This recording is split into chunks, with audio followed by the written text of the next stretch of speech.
British giveaway winner could be you, with a massive £20,000 in tax-free cash to be won. Imagine how you'd react getting that winning call from us. Hi, my name's Phil Cox and I won the Great British Giveaway. I'd say why not? What is it? The price of a text and £2 to enter. And if I can win it, anybody can win it. And they're going to get even more money this time round, so why wouldn't you go in the draw? For another chance to win £20,000 in tax-free cash, text PRIZE to 63232. Text costs £2 plus one standard network rate message. Or post your name and number to GB05, PO Box 8690, Derby DE1 9TT. UK only. Entrance must be 18 or over. Lines close at 5 p.m. on the 31st of May. Full terms and privacy notice at gbnews.com/win. Please check the closing time if listening or watching on demand. Good luck. In the GB Newsroom, we bring you the news as it happens. With our team of dedicated journalists across the UK, GB News brings you accurate reporting of the day's topical agenda. When the news breaks, wherever and whenever it's happening, we'll be there. This is GB News, the People's Channel, Britain's news channel. Sunday nights on GB News. From 6, Neil Oliver. At 7, it's Free Speech Nation with Andrew Doyle. At 9, Mark Dolan. And at 11, get set for the week ahead with headliners. Tomorrow's papers tonight. GB News, the People's Channel, Britain's news channel. Good afternoon, Britain. Good afternoon, Britain. Weekdays from midday, we bring you the most compelling stories from across the United Kingdom. And why it matters to you. From your doorstep to our inbox. That's right, we want to hear from you. Good afternoon, Britain. Only on GB News, the People's Channel, Britain's news channel. We're GB News, and we come from a proud tradition of British journalism. That's why I'm so excited to be here. It's something so new. The first news channel to be launched in Britain in over 30 years. Launched to represent the views of the British people. To go where other broadcasters refuse to go. How did you find out about the story in the first place? Launched with one aim. To be the fearless champion of Britain. It's an absolutely fantastic atmosphere here. This is GB News. The People's Channel. GB News, Britain's news channel. Join me, Neil Oliver, every Sunday night at 6 p.m. on GB News. And if an hour is not nearly enough for you, go to gbnews.com for special extended episodes online every Friday at 9 p.m, where we can truly get into the nitty-gritty of what's going on. GB News, Britain's news channel. I'm Isabel Webster. Thanks for joining us on GB News, Britain's news channel.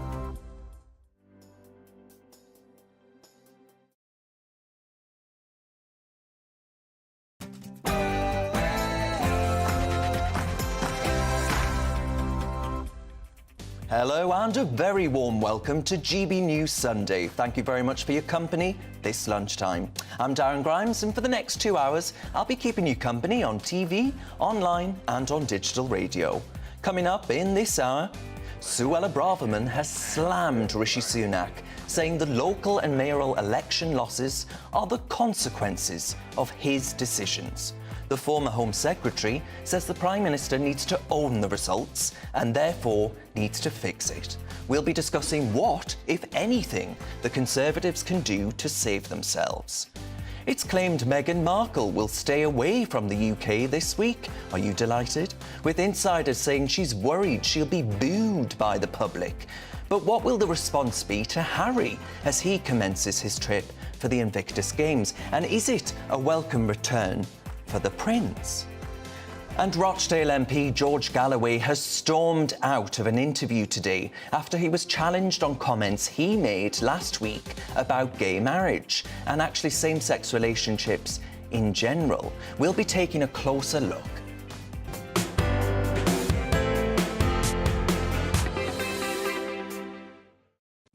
But as you well know by now, this show is nothing without you and your views. Let me know your thoughts on all of the stories me and my panel will be discussing today by visiting gbnews.com/your say. Join the conversation there or message us on our socials. We're at GB News. First of all, though, here's your news headlines with Ray Addison.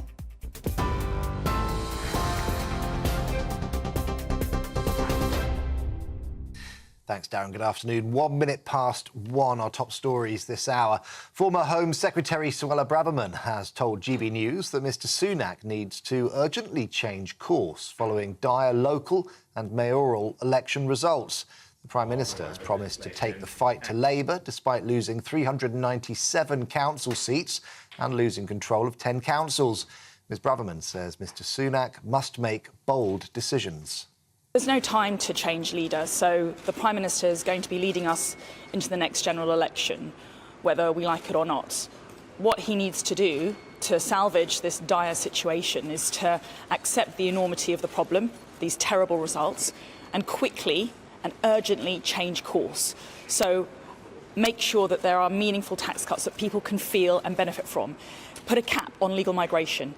Take us out of the European Convention on Human Rights so that we actually stop the boats, and make sure that we reclaim our streets back from the extremists. Well, we also spoke to Transport Secretary Mark Harper. He told us it's time to rally around the leader. I think all Conservatives now need to get behind the Prime Minister, as the Chairman said in his article this morning, and take that message to the country. We see from the analysis that experts have done that the results show that the position is closer than the polls are suggesting, so everything is to fight for the next election, and we're absolutely up for that fight. Sadiq Khan is beginning his third term as London Mayor after securing a majority of 275,000 over Conservative rival Susan Hall. Mr Khan has accused the Tories of running a campaign of fear-mongering and non-stop negativity. He also said that London had rejected hard right-wing populism. Ms Hall is urging him to reform the Met Police and make London safe again. Mayor Khan says he's excited for the future. Londoners want to see a change in government, and what they're excited about is the chance of a Labour mayor working with a Labour government led by Keir Starmer. I'm excited. The last time that happened was 20 years ago, and us working together, Keir, the Cabinet, a Labour mayor, Londoners will see a transformed city. I can't wait. Sir Keir Starmer says he's determined to win back the trust of voters who turned away from the Labour Party over its stance on Gaza. They lost some council seats to independents and to George Galloway's Workers' Party of Britain. Pat McFadden is vice-chair of Labour Friends of Israel. He told us the party will support Palestinians whilst in government. But two things have guided our position all along. One is the one that you just mentioned, which is Israel's right to defend itself after the appalling attacks on October the 7th. That will remain. We will stick up for that. But we also want to see a better future for the Palestinian people. And if we were to be elected at the coming election, that would be a big foreign policy priority for us. Some news just in. 1 child has died and 4 other people have been hospitalised after a house fire in Bradford. Emergency services were called to Kingsdale Drive in the early hours of this morning. A woman and 3 children managed to escape the property with non-life-threatening injuries. West Yorkshire Police say a 4th child was pronounced dead at the scene. The cause of the blaze is not yet known. On to more news now, and more than 8,500 small boat migrants have crossed the English Channel so far this year after more than 250 made the illegal journey on Saturday. GB News can reveal that another small boat crossed into UK waters this morning with at least 50 people on board. This year, crossings are now 35% higher than the same period of 2023. Ministers have blamed the increase in numbers on a surge in migrants from Vietnam. Around 32,000 properties are still without running water in East Sussex due to a burst pipe there. Southern Water has issued an apology to customers in St Leonards-on-Sea, Hastings and Westfield as they enter their 4th day of disruption. In a statement, the firm said that they hope the supply will start to gradually return throughout today. And finally, Australian police say a 16-year-old boy killed after stabbing a man in Perth had been radicalised online. The teenager was shot dead on Saturday night after stabbing a victim in the back with a kitchen knife. He then rushed at police officers. Authorities say the attack indicated terrorism and there were signs of mental health issues too. Right, for the latest stories, you can sign up to GB News Alerts by scanning the QR code on your screen or go to gbnews.com/alerts. Now, it's back to Darren.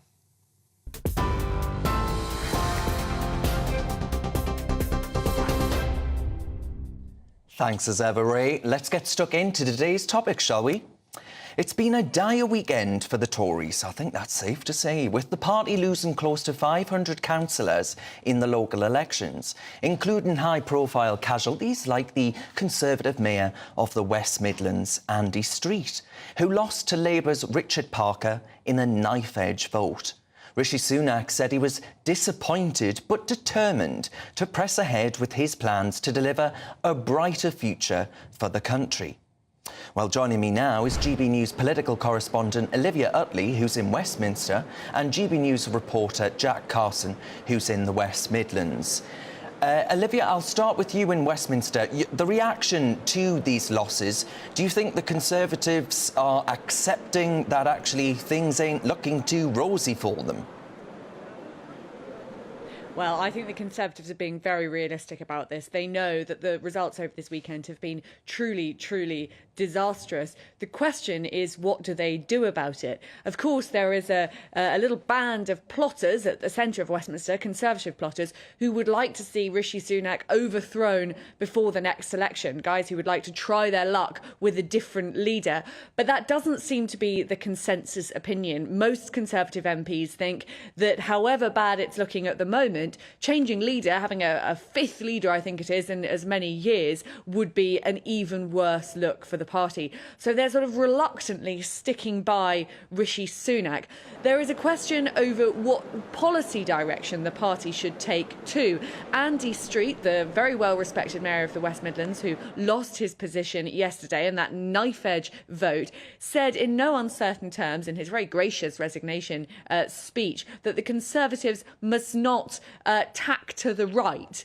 Meanwhile, you've got politicians like Suella Braverman, who's appeared on the media rounds this morning, on GB News this morning, saying that the Conservative Party needs to do exactly that, needs to move to the right. So I think that's going to be a question which is going to be on the lips of many Conservative MPs over the next few days and weeks. And I think what we could start to see is, rather than a fight for the leadership of the party, we could see a fight for the sort of soul of the party. What message is the Conservative Party going to give voters at the next election?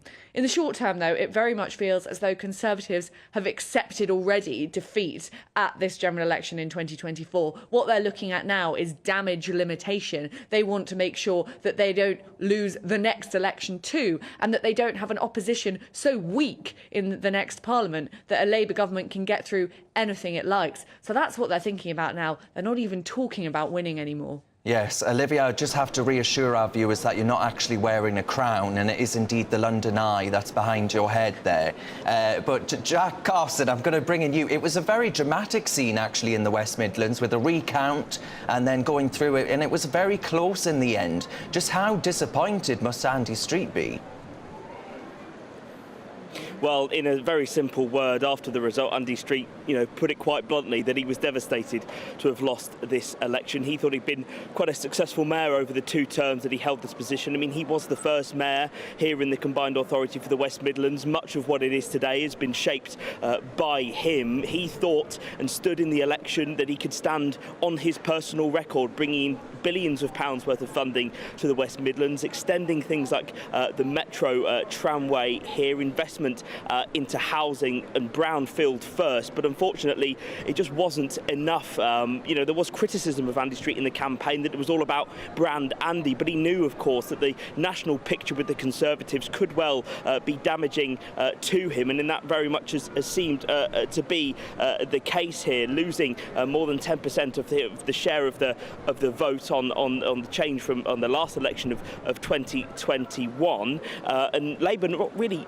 improving just in terms of actually that lack of support from Conservatives showing out for Andy Street. It was a lower turnout, and also as well Reform getting a few percent really making the difference, because Labour's Richard Parker only won by 0.3% of the vote, just 1,508 votes in it, working out really if one more person at each ballot box in this authority had voted for Andy Street, he would have actually clinched it. But yes, it was on the knife edge. It was too close to call all night. Speaking after the result, Keir Starmer also hot-footed it to the West Midlands. Here's Richard Parker and Keir Starmer talking yesterday.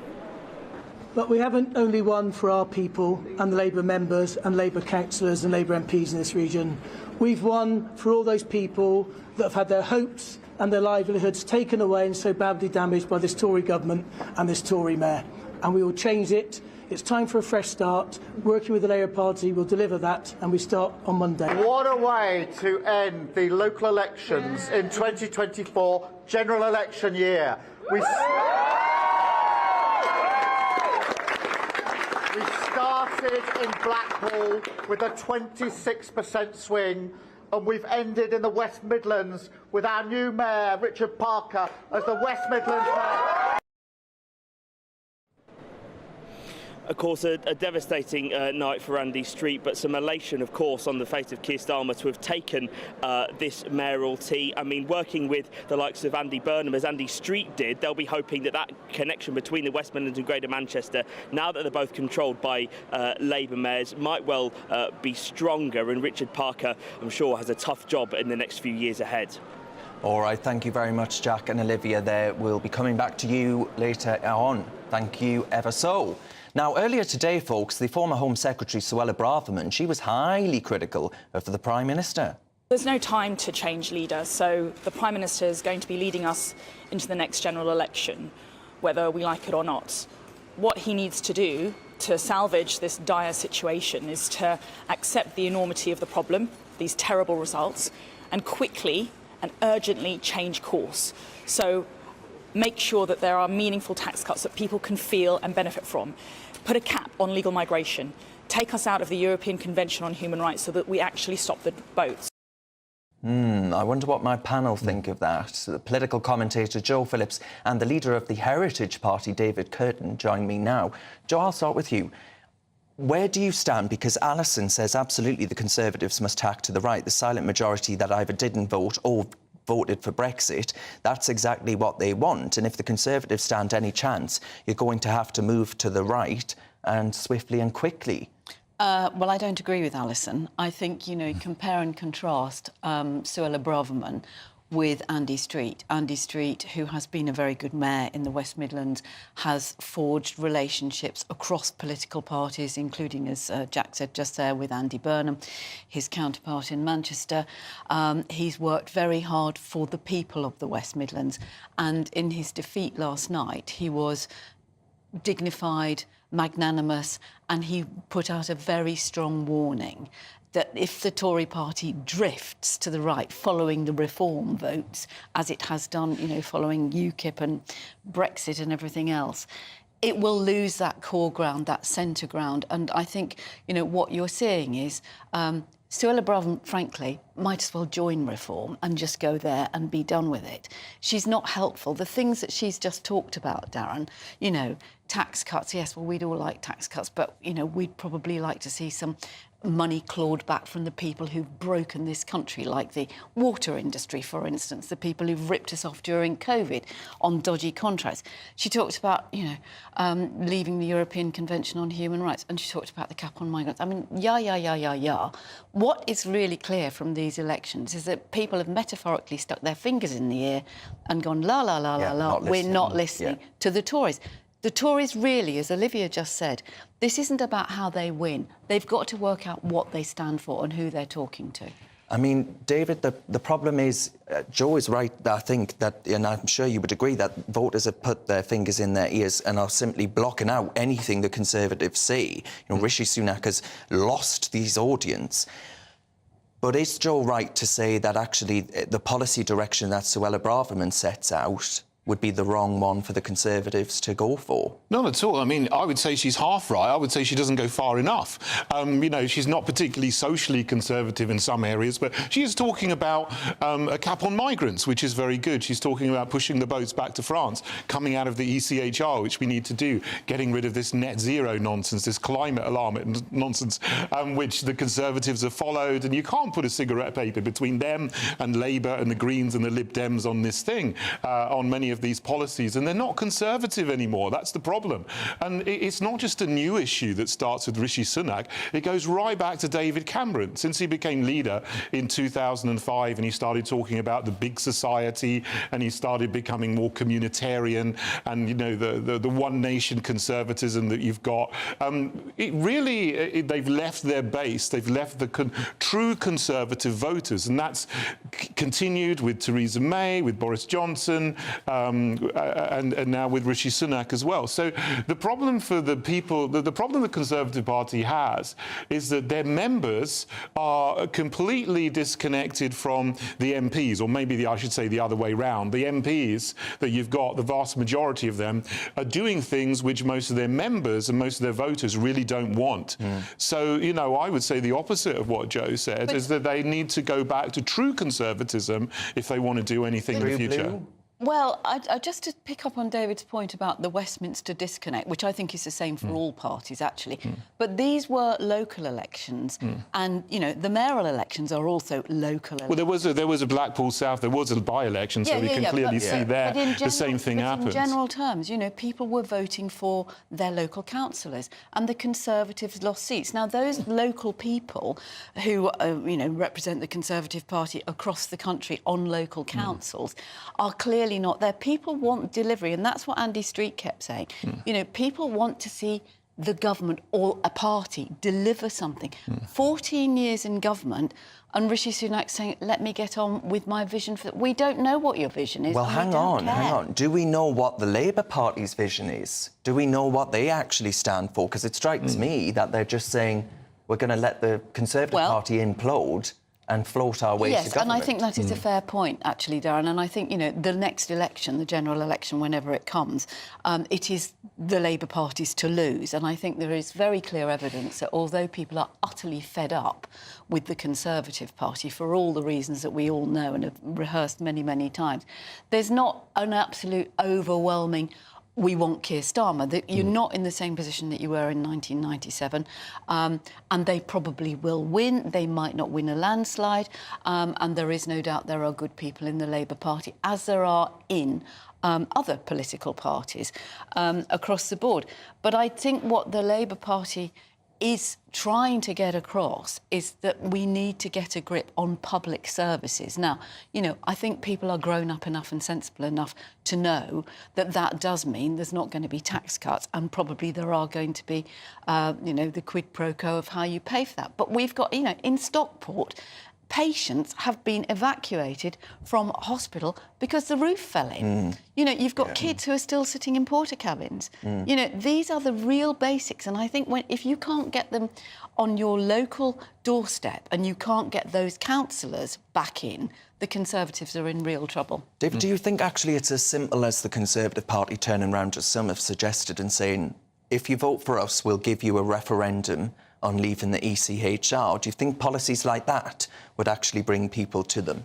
They've lost trust on that because they could have left the ECHR at any time in the last 14 years. And now Rishi Sunak is saying, oh, we might do that if we get back in 2025. And Suella Braverman is saying, we need to leave the ECHR. But they haven't done it, and they're not going to do it. They're certainly not going to do it in the last 6 months. And I think the game is up with them, because what they try to do before every election is go back to sounding conservative, promising all these conservative things. But if they get back in, then they just revert to being what I call the uniparty. Is like Conservative, Labour, Lib Dem, Green. They all have essentially the same policies on 90% of things, and then they ignore their base. What I would say about this is you can see from the Blackpool South election that, you know, there was no sort of rush towards Labour. I mean, they're not inspiring. In fact, they won by default because the number of votes they had went down by 2,000, but the number of votes the Conservatives had went down by 13,000. So they lost. Which would suggest the Conservatives just stayed home, right? Yeah, they just didn't go out to the polls. They're disgusted with them, and they're not voting anymore. I mean, George, do you see long-term, do you see problems for the Labour Party around the issue of Gaza? Do you think actually, you know, right now we're looking at them as a unified bloc, but I wonder how fractious that could actually become? Well, I think it is fractious, and I think there is no doubt that there are many, many people across the country, and not just Muslims, who feel very strongly that, you know, as a country, we have stood on the sidelines saying Israel's got a right to defend itself. The attacks quite appalled the whole world, but we've stood back and let Israel and the Israeli Defence Force, led by Benjamin Netanyahu, carry out atrocious attacks on innocent victims. We've now got full-scale famine in the Gaza Strip, and Netanyahu says he is still going to attack Rafah.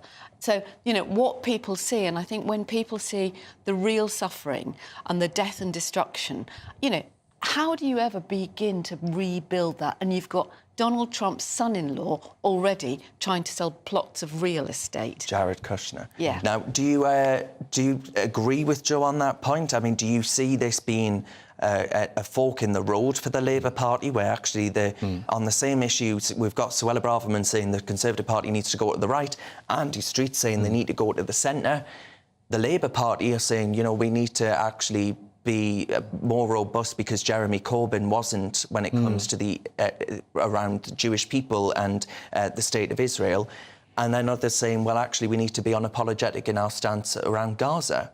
You know? Yeah, I mean, on this particular issue, I would agree with Joe here. Obviously, what happened on the 7th of October was appalling, but the response from the IDF, from Netanyahu, has been even worse, with, you know, 35,000 people now killed in Gaza, mostly women and children. If we believe the Hamas figures. Well, I mean, they seem to be quite, you know, reasonable and you know, verifiable by the UN and so on. So, you know, and obviously, you know, this is now feeding into this country. This is, you know, I tried to stay out of Middle East politics, but now it has become an issue here in this country.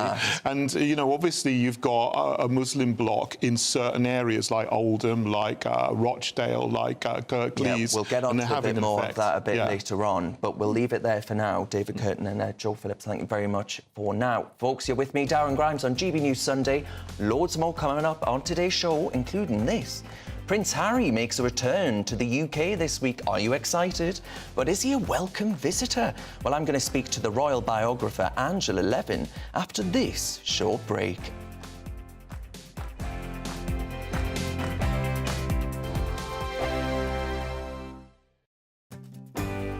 I'm Stephen Dixon, and thanks for joining us on GB News, Britain's news channel.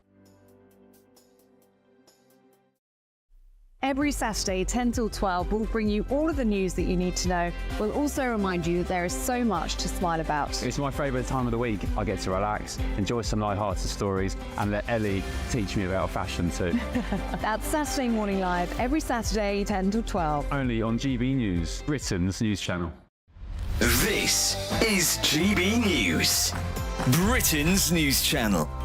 So Meghan's launched her new lifestyle range, starting with jams. It's called American Riviera Orchard. Apparently, it's been made by organic fruits grown in Meghan and Harry's Montecito gardens. If we can believe it, I reserve an air of scepticism. But she sent out 50 jars of this jam to influencers and celebrity friends in the hope of trying to boost some sales to her product. But it's ended up winning for King Charles because fans have gone to Highgrove website and King Charles's jam has sold out. So hang on, why did they go? Has gone through the roof. Why did they go to the Highgrove website? Well, I think it's a bit of a blow against Meghan because they're saying we don't want your jam. We're going to go and get the king. So it just shows how popular the king is. This is what she's always wanted. Her dream has been to be like this Gwyneth Paltrow style lifestyle guru. She's always loved Gwyneth's website Goop. When she set up the TIG, which was her website when she was still in Suits as a working actress, that was the brand, the style of brand that she was going for, was this Gwyneth style, New York elite, very princessy. So this is her chance now by trying to cash in on her royal title because she is now a duchess. So she's using that to try and elevate her brand. And she's really now trying to carve out herself as this new Martha Stewart. And she's coming out with a cooking show as well on Netflix. She's coming out with a cooking show. And she's, I mean, to be fair to Meghan, she has always tried to say that she's into healthy eating, organic food, cooking. But I don't see this being a success. It just will not happen for her because she's just burnt too many bridges. People just don't believe in her brand. They don't think she's authentic. So are you an actress? Are you a guru? Are you a duchess? Are you a philanthropist? Who are you, Meghan? Who actually are you? This is what we're asking. I don't think anyone knows. I don't think Meghan really knows who she is. I'm Patrick Christie's. Every weeknight from 9, I bring you 2 hours of unmissable, explosive debate and headline-grabbing interviews. What impact has that had? We got death threats and the bomb threat and so on. Our job is to do what's in the best interest of our country. You made my argument for me. My guests and I tackle the issues that really matter, with a sharp take on every story. I'm hearing it up and down the country. That was a beginning, not an end. Patrick Christie's tonight from 9 p.m. only on GB News, Britain's news channel.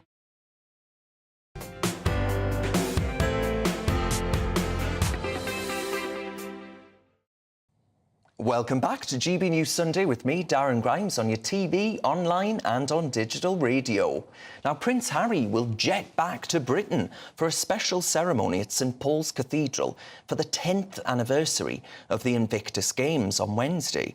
Now, while the Duchess of Sussex won't join her husband in the UK, the pair will be reunited for a trip to Nigeria later in the week.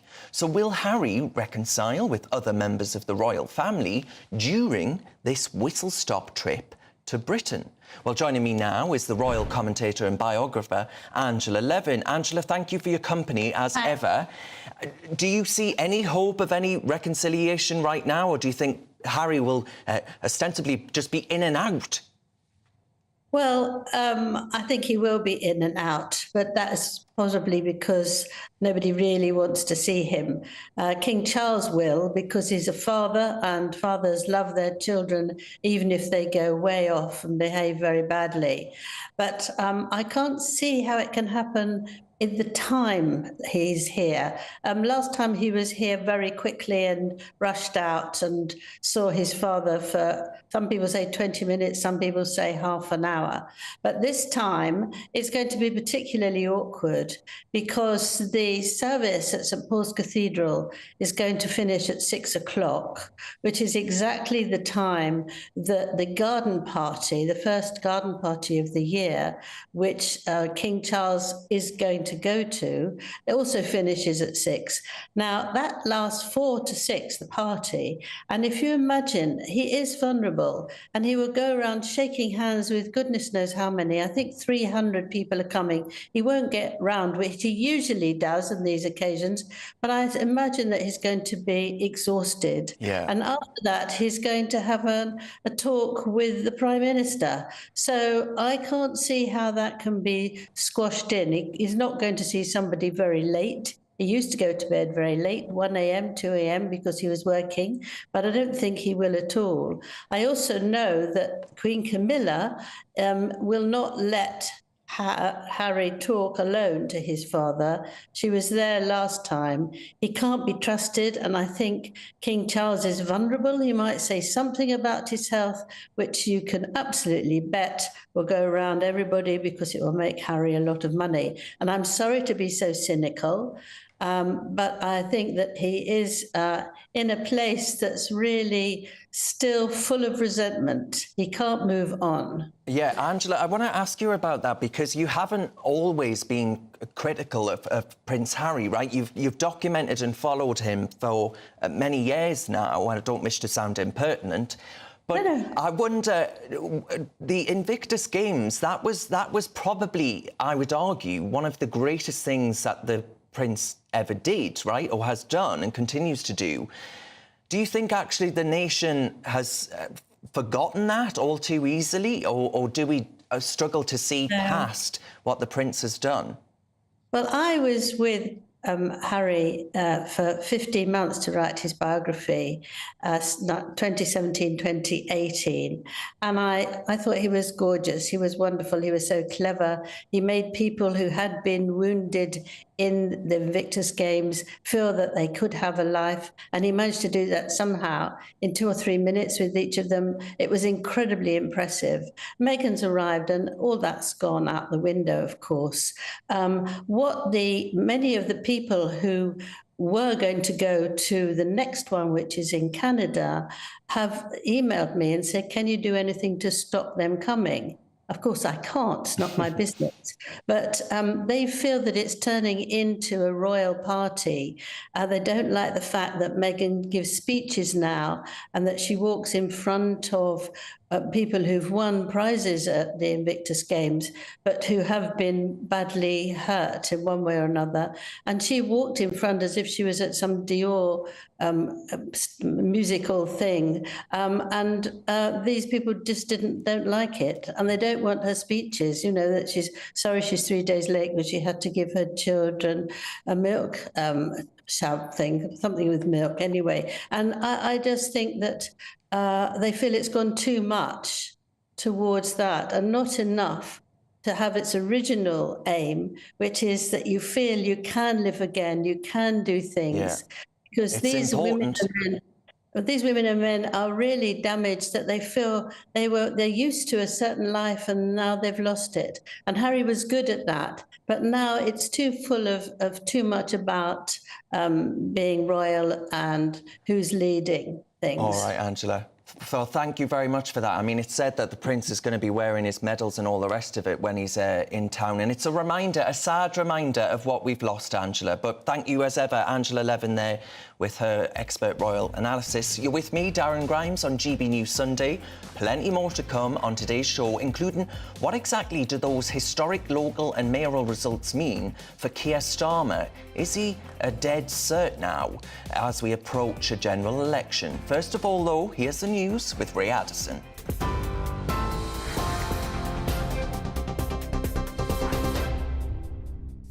Thanks, Darren. Coming up to 33 minutes past 1, our top stories. Former Home Secretary Suella Braverman has told GB News that Mr Sunak needs to urgently change course following dire local and mayoral election results. The Prime Minister has promised to take the fight to Labour, despite losing 397 council seats and losing control of 10 councils. Ms Braverman says Rishi Sunak must make bold decisions. There's no time to change leader, so the Prime Minister is going to be leading us into the next general election, whether we like it or not.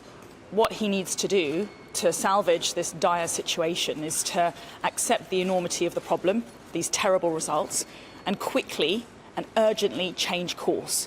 So make sure that there are meaningful tax cuts that people can feel and benefit from. Put a cap on legal migration. Take us out of the European Convention on Human Rights so that we actually stop the boats, and make sure that we reclaim our streets back from the extremists. More than 8,500 small boat migrants have crossed the English Channel so far this year. That's after more than 250 made the illegal journey on Saturday. GB News can reveal that another small boat crossed into UK waters this morning with at least 50 people on board. This year, crossings are now 35% higher than the same period of 2023. Ministers have blamed the increase in numbers on a surge in migrants from Vietnam. Around 32,000 properties are still without running water in East Sussex due to a burst pipe. Southern Water issued an apology to customers in St Leonards-on-Sea, Hastings and Westfield as they enter their 4th day of disruption. In a statement, the firm said they hope the supply will start to gradually return throughout today.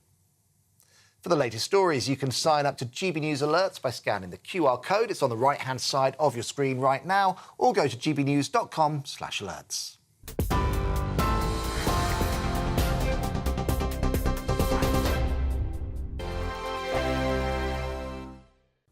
Hello and welcome to your GB News weather update brought to you by the Met Office. A lot of cloud and rain continuing in the north, sunshine and showers, bank holiday Monday, but turning a little bit more settled. Before that though, we do have low pressure in charge, especially across southeastern England, bringing cloudier conditions here with outbreaks of rain. And that rain's going to be pushing its way northwards, affecting the south and southern parts of Wales and also southeastern England. Further north across Northern Ireland and Scotland, staying cloudy here, patchy outbreaks of rain, but also some showers breaking out across northeastern parts of Scotland. Some of these could turn quite thundery. In the sunshine though, we could see highs reaching up to 18, possibly 19 degrees across the likes of the Midlands, so feeling warm where you do see the sunshine. Into this evening then, cloud and rain is going to be continuing to push its way northward, rain generally fizzling out across parts of Wales, but across Scotland and Northern Ireland still holding on to a lot of cloud, still patchy outbreaks of rain, and then across southeastern England we're just seeing some outbreaks of rain moving in. Otherwise, with a lot of cloud around, temperatures really staying up, but we will see some mist and fog patches developing, especially across the central parts of England. That generally lifting, breaking up, but it is going to be a damper start across southeastern England on Bank Holiday Monday. Outbreaks of rain here. Elsewhere, sunny spells, showers breaking out more widely. Some of these could be on the heavy side with highs of 18 or 19 degrees. Are the newspapers getting you down? My wife didn't divorce me that month. Struggling to separate the wheat from the chaff? I know that it's a bit of a circus at the best of times. Well, don't worry, Headliners has got you covered. We'll take the burden of reading the day's news, and if we get depressed, who cares? It's an occupational hazard, frankly. That's Headliners on GB News from 11 p.m. till midnight, and the following morning, 5 till 6 a.m. on GB News, the comedy channel. Nah, just kidding. Britain's news channel. In the GB newsroom, we bring you the news as it happens. With our team of dedicated journalists across the UK, GB News brings you accurate reporting of the day's topical agenda. When the news breaks, wherever and whenever it's happening, we'll be there. This is GB News. The People's Channel, Britain's news channel.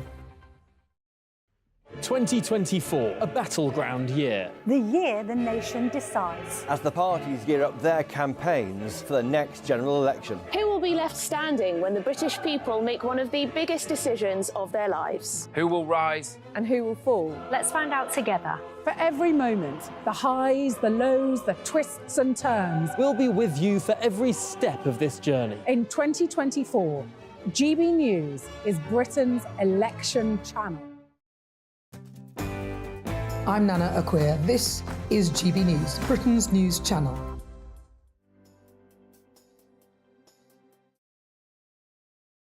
"2024, a battleground year. The year the nation decides. As the parties gear up their campaigns for the next general election. Who will be left standing when the British people make one of the biggest decisions of their lives? Who will rise? And who will fall? Let's find out together. For every moment, the highs, the lows, the twists and turns. We'll be with you for every step of this journey. In 2024, GB News is Britain's election channel.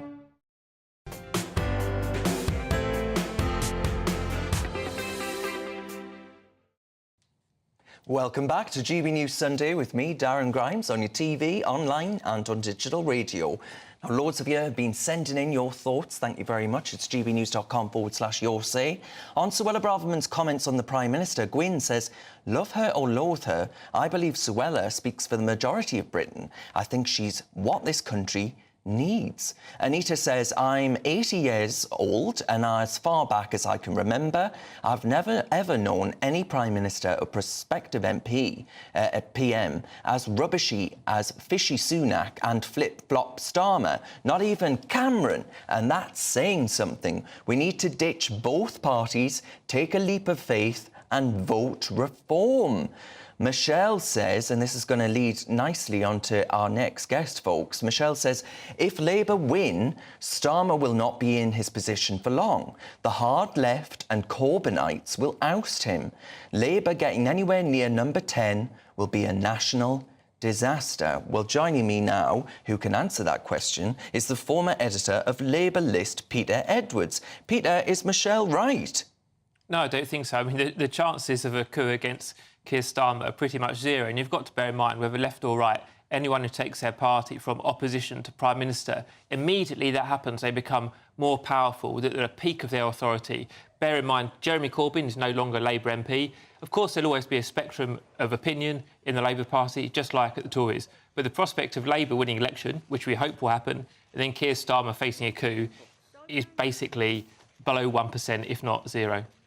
I mean, Peter, do you give any truck, any credence to the argument that actually there will be a split in the party, just like there is in the Conservative Party right now over the perceived direction or lack of direction of that party? Do you think the issue of Gaza and the issue presented by many Muslim voters who voted in these local elections, do you see that being a real problem for Sir Keir Starmer to actually try and navigate? Well, what's happening in Gaza and what happened in Israel in October is a tragedy, and obviously, just like you, Darren, my thoughts are primarily with the victims of what's going on in this absolute crisis. But in terms of Westminster party politics, you know, think about this idea of party unity. There can be unity and there can be a consensus, but you never get a uniformity of opinion, you know, like a dictatorship. There's a massive range of opinion under the different Tory leaders we've had. And think back to Tony Blair. He won the biggest majority for Labour ever, but it was still a backbencher called Jeremy Corbyn and a backbencher called John McDonnell, who were distinct voices, but they didn't really have any power at all, and they were known for not having any power at all when the Labour Party was in government. So Labour can't be complacent. It's not guaranteed to win the election. But if we do, I don't really have any fears about the leader being dragged left. There'll be an internal debate, as there always is, but he will be at the peak of his authority if he wins. Yeah, and I mean, so you don't see that falling apart very quickly, right? You don't see that coalition that he will have built with a left that perhaps minded to vote for the Green Party, potentially. We've seen that in some parts of the country at these local elections. You don't see that there's a future, argument to be had internally that may well be borne out in public. There'll always be a debate in public because, obviously, as soon as you become the governing party, if that happens, then you're in a position to do stuff rather than just talk about doing stuff. But if you're talking about, actually, if you set aside the parliamentary Labour Party and think about the voters at large, what you see is you see a change of government. If they're fortunate enough, the new party often wins a couple of terms in power, and then different parts of their electoral coalition around the country begin to challenge them or resist some particular policies. And it happened to Tony Blair, particularly over foreign policy. It happened to David Cameron over environmental policy and gay marriage. So the longer you're in power, the more perhaps scepticism you face from the electorate. But I mean, that's just a fact of politics in every country. But the thing that good leaders do is listen. I think Tony Blair was good at that most of the time, and I think Keir Starmer showed he's good at listening to people and not trying to railroad through policies blindly. All right, Peter Edwards, I'm going to bring in the panel now. David, I'm going to start with you. I wonder that the rhetoric you had earlier about the uni party and saying there's no real difference between the two. You know, Peter there set out his case for Labour. Do you still think that? Yeah, I do. I still think there isn't much difference in terms of policy between what I call the fake Conservatives and Labour. I mean, they're both adherent to the net zero ideology, climate alarmism, to one extent or another. I mean, Labour says they're going to bring in a ban on cars by 2030, or new petrol and diesel cars, sorry, and the Tories say they're going to do it by 2035. I mean, at the end of the day, it isn't going to make much difference. Both of them want to run down our coal power stations, our oil power stations, etc. They're both woke to varying degrees, and they both support escalation of war in Ukraine, and they both have the same opinion on Gaza. So there isn't really much difference on the big issues here. And they're both allowing immigration. I mean, that is a massive issue. And while the Conservatives say we're against mass immigration, they're the ones who facilitated far more even than Tony Blair and Gordon Brown did. So, you know, I think voters are going to see that. And obviously, you know, Labour will come in, Keir Starmer will keep the borders open, he'll keep going for net zero and these kind of things. And I think that a lot of the old working class that traditionally support Labour are not going to vote for Labour. This is why their vote is actually going down. As I said, the Tories' vote is going down more. But the danger here is that they have got a lot of people in power in some areas because they've become Muslim areas, you know, sort of Oldham, Rochdale, Blackburn, Kirklees, etc. And those are areas where they are losing Muslims as a block vote, and you can see that happening. George Galloway in the Workers' Party. Yeah, he's got 4 seats in the local councils, isn't he? Joe, do you think Tony's just written in, and Tony agrees with David, because he says things will never change under the uni party? And, you know, he's saying both political parties are the same. Do you see differences between the two parties? Yes, of course. And I think the biggest problem is that, you know, we are very impatient. We want things done yesterday. You know, we don't give. And, you know, part of it is, if you think about it, Darren, we've had something like 16 housing ministers in the last 10 years. Which is ridiculous. Which is utterly ridiculous. We've had God knows how many people shifting through departments, so nothing gets done. Nothing gets done. Everybody wants to make an impact. Everybody comes up with an announcement, but nobody follows through. 14 years, that's exactly what happened. And you can take it right back to David Cameron, you know, we'll have a referendum, but don't worry, I'm not going to make any plans because we won't lose the referendum. Yeah, that was arrogant in the extreme. Arrogant in the extreme, followed by the supreme arrogance of Boris Johnson. You know, we'll get Brexit done. Well, we haven't. What we've ended up is a ghastly mess where we've managed to annoy and irritate our closest geographical partners and neighbours. And I think what we need to do is have something where it's actually for long term. OK, yeah, hold that thought. I'm going to come back to you, I promise. But we are going to a break now. That was Peter Edwards before, and that's David Curtin and Joel Phillips. Thank you very much to both of them. You're with me, Darren Grimes, on GB News Sunday. Lots more coming up, including this. We'll be discussing the leader of the Workers' Party of Britain, George Galloway, who stormed out of an interview this morning. Find out why after this short break.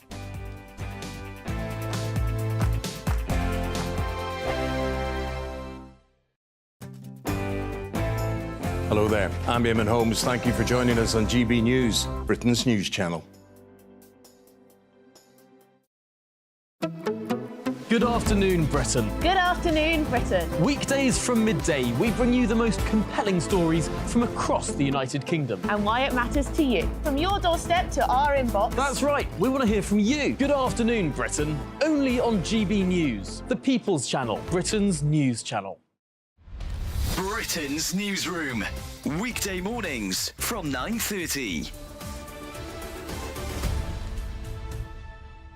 It's a remarkable story, isn't it? Amazing. Extraordinary. And also, she was unflappable, apparently, Yeah. the Princess Royal. She's just brilliant. refused to get out of the car and said, I'm not going anywhere. Extraordinary. Well, Jim Beaton was awarded the George Cross for protecting the princess, and delighted to say joins us now, along with the former head of royalty protection, Di Davis. Jim, you won't remember, but I met you some time ago at the Imperial War Museum when Princess Anne was opening an exhibition to do with the George Cross, and you were there reunited with her. And you told me then what great admiration you had for the princess, cool under fire, but you didn't do so badly yourself. It was probably my job. And also, I had a wee bit of police training, not very much, but a little bit, whereas Princess Anne had nothing. And yet, the way she displayed it, you would have thought she'd been highly trained to deal with any type of that situation. Even though you'd had some training, you took 3 bullets for the princess. You effectively stood between her and a deranged gunman. Well, I was supposed to be a protection officer, really, so I just tried to fuddle about. You must remember that back in 1974, there was no communication, and we were extremely lucky that Michael Hills, who was outside Clarence House and nearby, had got one of the fast police radios, or radios on his shoulder, so he was able to send a message out. Otherwise, we would have just been relying on the good old public to phone in and say there's something happening. Yeah, so times have changed drastically. I'm Christopher Hope. And I'm Gloria Di Piero, bringing you PMQ's live here on GB News. Whenever Parliament is in session on a Wednesday at midday, we'll bring you live coverage of Prime Minister's questions. We'll be asking our viewers and listeners to submit the questions that they would like to put to the Prime Minister, and we'll put that to our panel of top politicians in our Westminster studio. That's PMQ's live here on GB News, Britain's election channel.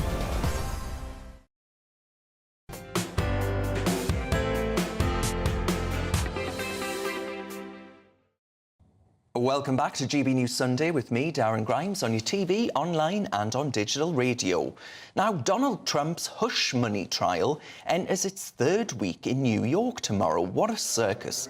The former president is accused of falsifying business records over hush money payments made to the adult entertainer, shall we say, Stormy Daniels, to cover up their alleged affair.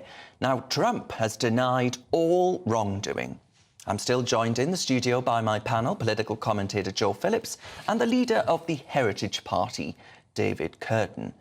Now, how damaging could this trial prove to actually be for Donald Trump and his hopes of winning the presidential election. I mean, I think both of you, it's fair to say, have some scepticism about this being relevant to a British audience and would prefer we were talking about things that were relevant in this country. That's very fair. But whilst we do talk about it, and I think, you know, he will be the leader of the free world. Might be. Could be. Yes.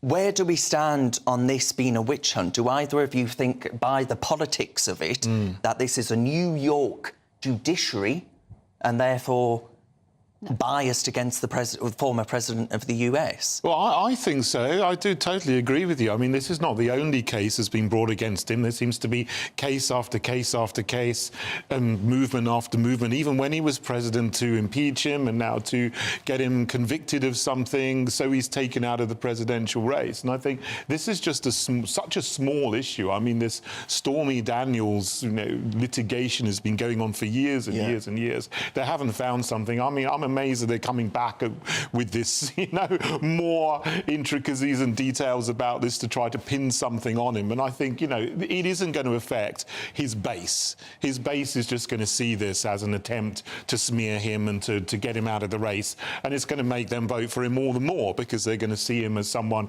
who is being victimised by his political opponents. And, I look at it from across the Atlantic, obviously, and, this doesn't have a particular interest to me. But I think, well, leave the guy alone, and stop making a mountain out of a molehill. It's the worry, Joe, that actually moderate America, if you can use that language, centrist America, whatever you want to say, look at the trial that's taking place, several of them, as David says, there are several going on, and they think, I don't actually like what my nation is doing to this man. Do they feel sympathy for him? I don't know. I mean, I personally think Donald Trump should not hold office. And I think, he is sexist. He is basically deranged. He's dangerous. He is... his international relationships are bizarre in the extreme. Well, the world was quieter, certainly, when he was in charge. Well, yeah, but since then, look what's happened. But I just think this is a man who tried and encouraged people to go and storm Capitol Hill because he didn't agree with the outcome of the last presidential election. We talked about Andy Street. I know you can't compare the West Midlands former mayor with the President of America, but you have to be magnanimous in defeat. The fact that he encouraged people to go and riot... No, he didn't. Yes, he actually told them not to do that, but that was... on the day, Twitter cancelled his account so people couldn't see it, but he actually said, don't do this on the day. No, he didn't want this to happen. I don't... But I mean, some of the things you've said, I mean... We're going to fight for it. I mean, he's no fool, unfortunately, and he knows the language that he can use, which is to whip people up into a frenzy. So you've got that sort of MAGA. So that's why you don't want him back. I think he's very dangerous, and I find it appalling, Darren, that out of a country that is so vast, 300 and odd. I mean, you said. Hang on a minute. That the two people who are running for president are probably where's the next Obama or Reagan or Clinton? You didn't just say he was dangerous, you said he was deranged, which is a real bad smear. He's not here to defend himself. Well, there are many people that would argue Joe Biden is pretty... Right. He doesn't seem to have his head screwed on at all, does he? If you read the books that have been written by people who worked very closely with Donald Trump, you will see... Well, you have to question whether they're on his side or not, or whether their political opponents have gone in and they're deliberately smearing him because they're not on his side anymore. But, I mean, he's got good policies for America. When he was there, he created jobs. He came out of the Paris Climate Agreement. He got oil flowing again. He reduced prices and these kind of things. And that's why people like him. Thank you very much there. We'll come back to the panel very shortly. With me, Darren Grimes, on GB News Sunday. Lots more coming up. First of all, though, we're going to get a look at what the weather's going to be like this bank holiday weekend. A brighter outlook with Box Solar, sponsors of weather on GB News. Hello, welcome to your GB News weather update brought to you by the Met Office. Still staying rather cloudy in the north tonight, sunny spells and showers on Monday, and then something a little bit more settled. But back to the here and now, we've got low pressure dominating, especially across southern parts of England, bringing outbreaks of patchy rain and cloud. And this patchy outbreak of rain and cloud is generally going to fizzle out across southern parts of Wales through the night. But across Northern Ireland and Scotland, we're still seeing some cloudy conditions and often some heavy showers still affecting northeastern parts of Scotland. But in between any clearer spells, we may see some mist and murk developing, but otherwise with a lot of cloud around, temperatures not really falling tonight, lows of around 10 or 11. To start bank holiday Monday then, cloudy conditions remaining across Northern Ireland, parts of Scotland. Northern Ireland perhaps turning dry into the afternoon, but across southeastern England, that's where we see quite a lot of cloud and outbreaks of rain that could turn quite heavy at times. Elsewhere, sunny spells developing, but this will also allow some showers to break out. Some of these could be quite heavy, but in the sunshine, we should see temperatures rising up to around 18 degrees, so feeling quite warm. Through Tuesday then, a lot of dry weather to start the day, but we will hold on to quite a lot of cloud, especially across northeastern parts of the coast of England. But as we go into next week, higher pressure is dominating, plenty of sunshine, settled weather, and also a rise in temperatures. Looks like things are heating up. Boxed boilers, sponsors of weather on GB News.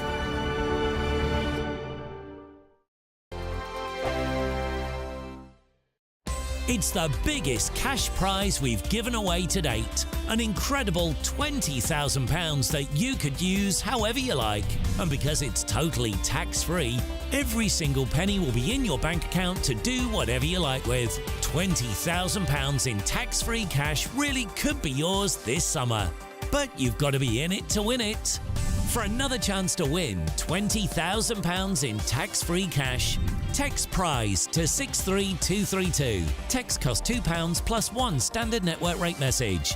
Or post your name and number to GB05, PO Box 8690, Derby DE1 9TT. UK only. Entrance must be 18 or over. Lines close at 5 p.m. on the 31st of May. Full terms and privacy notice at gbnews.com/win. Please check the closing time if listening or watching on demand.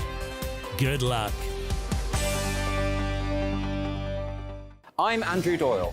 Join me at 7 o'clock every Sunday night for Free Speech Nation, the show where I tackle the week's biggest stories in politics and current affairs with the help of my two comedian panellists and a variety of special guests. Free Speech Nation, Sunday nights from 7 on GB News, the People's Channel, Britain's news channel. GB News is the home of free speech. We were created to champion it, and we deliver it day in, day out. Free speech allows us all to explore and debate openly the issues most important to us, our families, and of course, the British people. Having challenging conversations to enlighten each other. Which is why we hear all sides of the argument. We are the People's Channel. We will always stand by the freedom to express yourself. On TV, radio, and online. This is GB News, Britain's news channel. Join me, Camilla Tominey, every Sunday at 9:30 when I'll be interviewing the key players in British politics and taking them to task. This report basically says that he's not fit to stand trial. With an upcoming election looming over Westminster, now is the time for clear, honest answers. I agree. And that's precisely what I'll get. Is he indecisive? Incompetent? That's the Camilla Tominey Show at 9:30 every Sunday on GB News, the People's Channel, Britain's election channel. I'm Michelle Dewberry, and I'm not here to tell you what to think. I'd much rather hear what you have to say. So send in your opinions to gbviews@gbnews.com. Keep them clean, and you never know, I might read them out. With my panel here on Jubes & Co, we debate, we get stuck into the issues of the day on a show where all views are welcome, especially yours. GB News, the People's Channel, Britain's news channel. I'm Jacob Rees-Mogg, and this is GB News, Britain's news channel.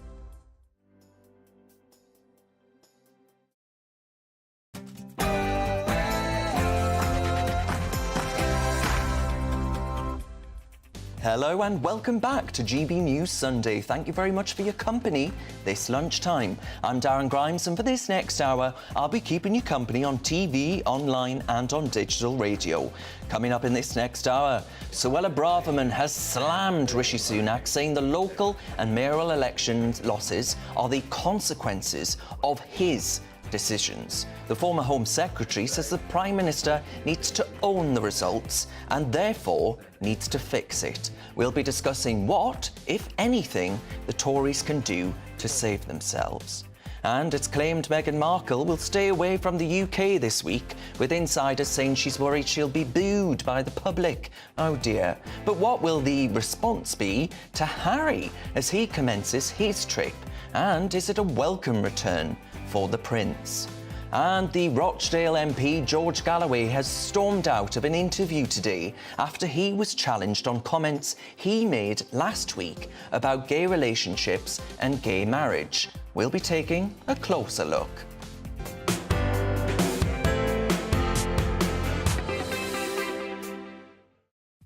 Now, as I hope you're well aware by now, this show is absolutely nothing without you and your views. Let me know your thoughts on all of the stories we'll be discussing today by visiting gbnews.com/your say. I'm in it. Or join the conversation on our socials. We're at GB News.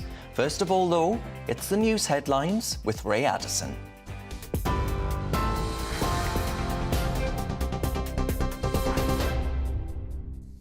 Cheers, Darren. Good afternoon. 1 minute past 2.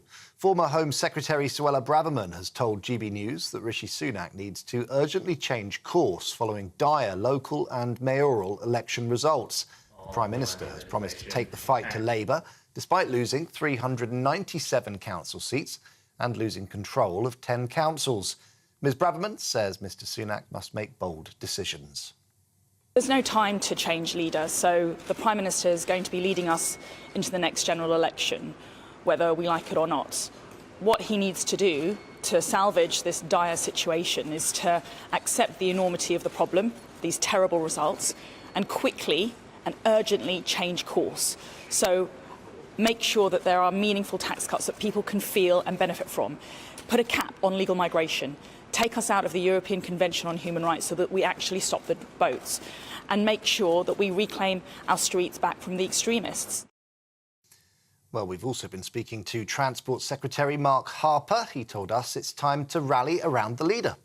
I think all Conservatives now need to get behind the Prime Minister, as the Chairman said in his article this morning, and take that message to the country. We see from the analysis that experts have done that the results show that the position is closer than the polls are suggesting, so everything is to fight for the next election, and we're absolutely up for that fight. Sadiq Khan is beginning his third term as London Mayor after securing a majority of 275,000 over Conservative rival Susan Hall. Mr Khan has accused the Tories of running a campaign of fear-mongering and non-stop negativity. He also said that London had rejected hard right-wing populism. Ms Hall is urging him to reform the Met Police and make London safe again. Mayor Khan says he's excited for the future. Londoners want to see a change in government, and what they're excited about is the chance of a Labour mayor working with a Labour government led by Keir Starmer. I'm excited. The last time that happened was 20 years ago, and us working together, Keir, the Cabinet, a Labour mayor, Londoners will see a transformed city. I can't wait. So Keir Starmer says he's determined to win back the trust of voters who turned away from the Labour Party over its stance on Gaza. They lost some council seats to independents and to George Galloway's Workers' Party of Britain. Pat McFadden is Vice Chair of Labour Friends of Israel. He told us the party will support Palestinians in government. But two things have guided our position all along. One is the one that you just mentioned, which is Israel's right to defend itself after the appalling attacks on October the 7th. That will remain. We will stick up for that. But we also want to see a better future for the Palestinian people. And if we were to be elected at the coming election, that would be a big foreign policy priority for us. Now, one child has died and 4 other people have been hospitalised after a house fire in Bradford. Emergency services were called to Kingsdale Drive in the early hours of this morning. A woman and 3 children managed to escape the property with non-life-threatening injuries. West Yorkshire Police say a 4th child was pronounced dead at the scene. The cause of the blaze is not yet known. Now, more than 8,500 small boat migrants have crossed the English Channel so far this year, after more than 250 made the illegal journey on Saturday. GB News can reveal that another small boat crossed into UK waters this morning with at least 50 people on board. This year, crossings are now 35% higher than the same period of 2023. Ministers have blamed the increase in numbers on a surge in migrants from Vietnam. Around 32,000 properties are still without running water in East Sussex due to a burst pipe. Southern Water issued an apology to customers in St Leonards-on-Sea, Hastings and Westfield earlier as they endure their 4th day of disruption. In a statement, the firm said they hope the supply will start to return throughout today. And Australian police say a 16-year-old boy killed after stabbing a man in Perth had been radicalised online.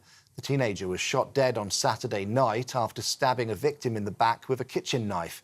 He then rushed at police officers. Authorities say the attack indicated terrorism and there were signs of mental health issues. Right, for the latest stories, sign up to GB News Alerts by scanning the QR code on your screen or go to gbnews.com/alerts. Now let's get straight back to GB News Sunday.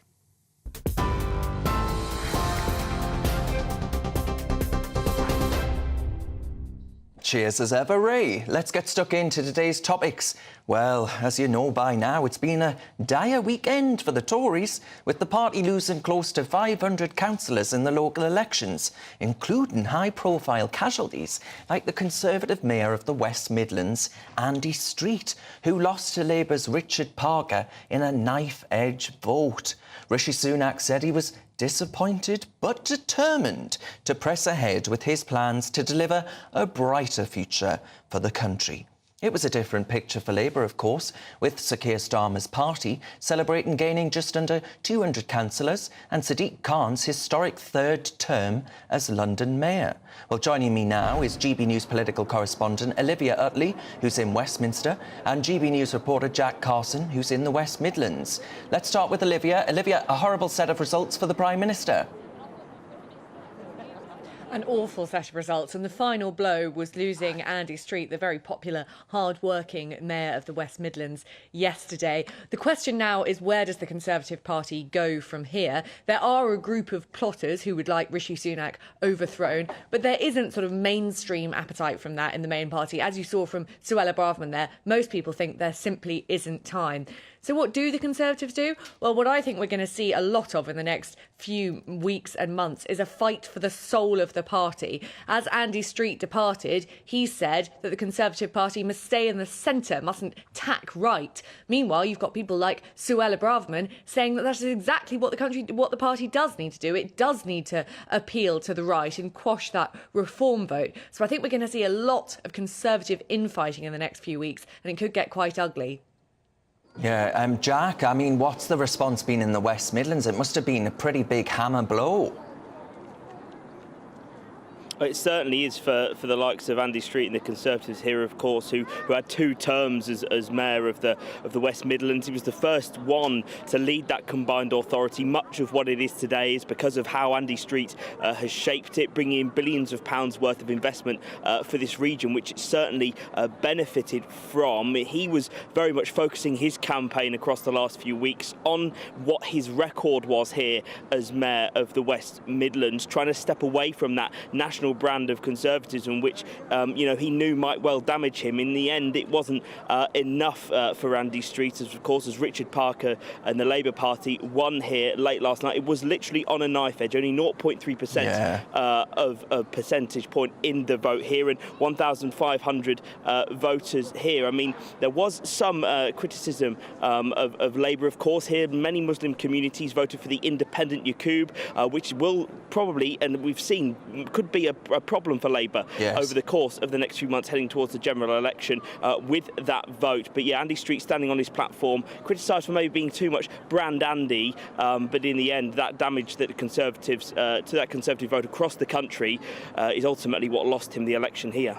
Yeah, very interesting set of results. Thank you very much, Olivia and Jack. Now, moving on, the leader of the Workers' Party of Britain, George Galloway, he stormed out of an interview today, claiming he was being ambushed about comments he made regarding gay relationships and gay marriage.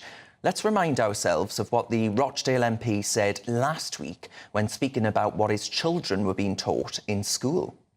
My other two school children are taught in England things that I don't want them to be taught. That gay relationships are exactly the same and as normal as a mum, a dad, and kids. I want my children to be taught that the normal thing in Britain, in society across the world, is a mother, a father, and a family. So I asked on gbnews.com/your say, where do you all stand on George Galloway saying in an interview that he didn't think gay relationships were as normal as a mum, a dad and kids? And Owen says he's right, they're not as normal. That does not mean they should be banned or whatever else. Just in the grand scheme of things, we evolved to reproduce and have a family and children. So if it's an issue of semantics, Joe Phillips, does that mean George Galloway had a point? George Galloway is one person who knows about semantics. I mean, one of the things that has made him quite a big figure in politics over the last few decades is his use of language. I mean, many people, many viewers will remember his fawning over Saddam Hussein, you know, and holding him up and talking about people, accusing people of being a popinjay and things. George Galloway is a stuntman. And the only thing that George Galloway cares about is himself. I mean, this was a man who was prepared to debase himself on national television. As a cat. As a cat, licking milk out of a saucer, but now wants to be taken seriously as a politician. I mean, just to go back really just to the point that Jack was making about the results in the West Midlands, when George Galloway won Rochdale, you know, and there are many reasons why Labour got that so spectacularly wrong, not least all they went for an election so quickly. But the person who became second to George Galloway was not a member of a political party, and he did very respectably, and he was a local businessman. And I think that tells you what people want and what people care about, which goes back to what we were talking about in the last hour, about, you know, the local issues on the doorstep. Yeah.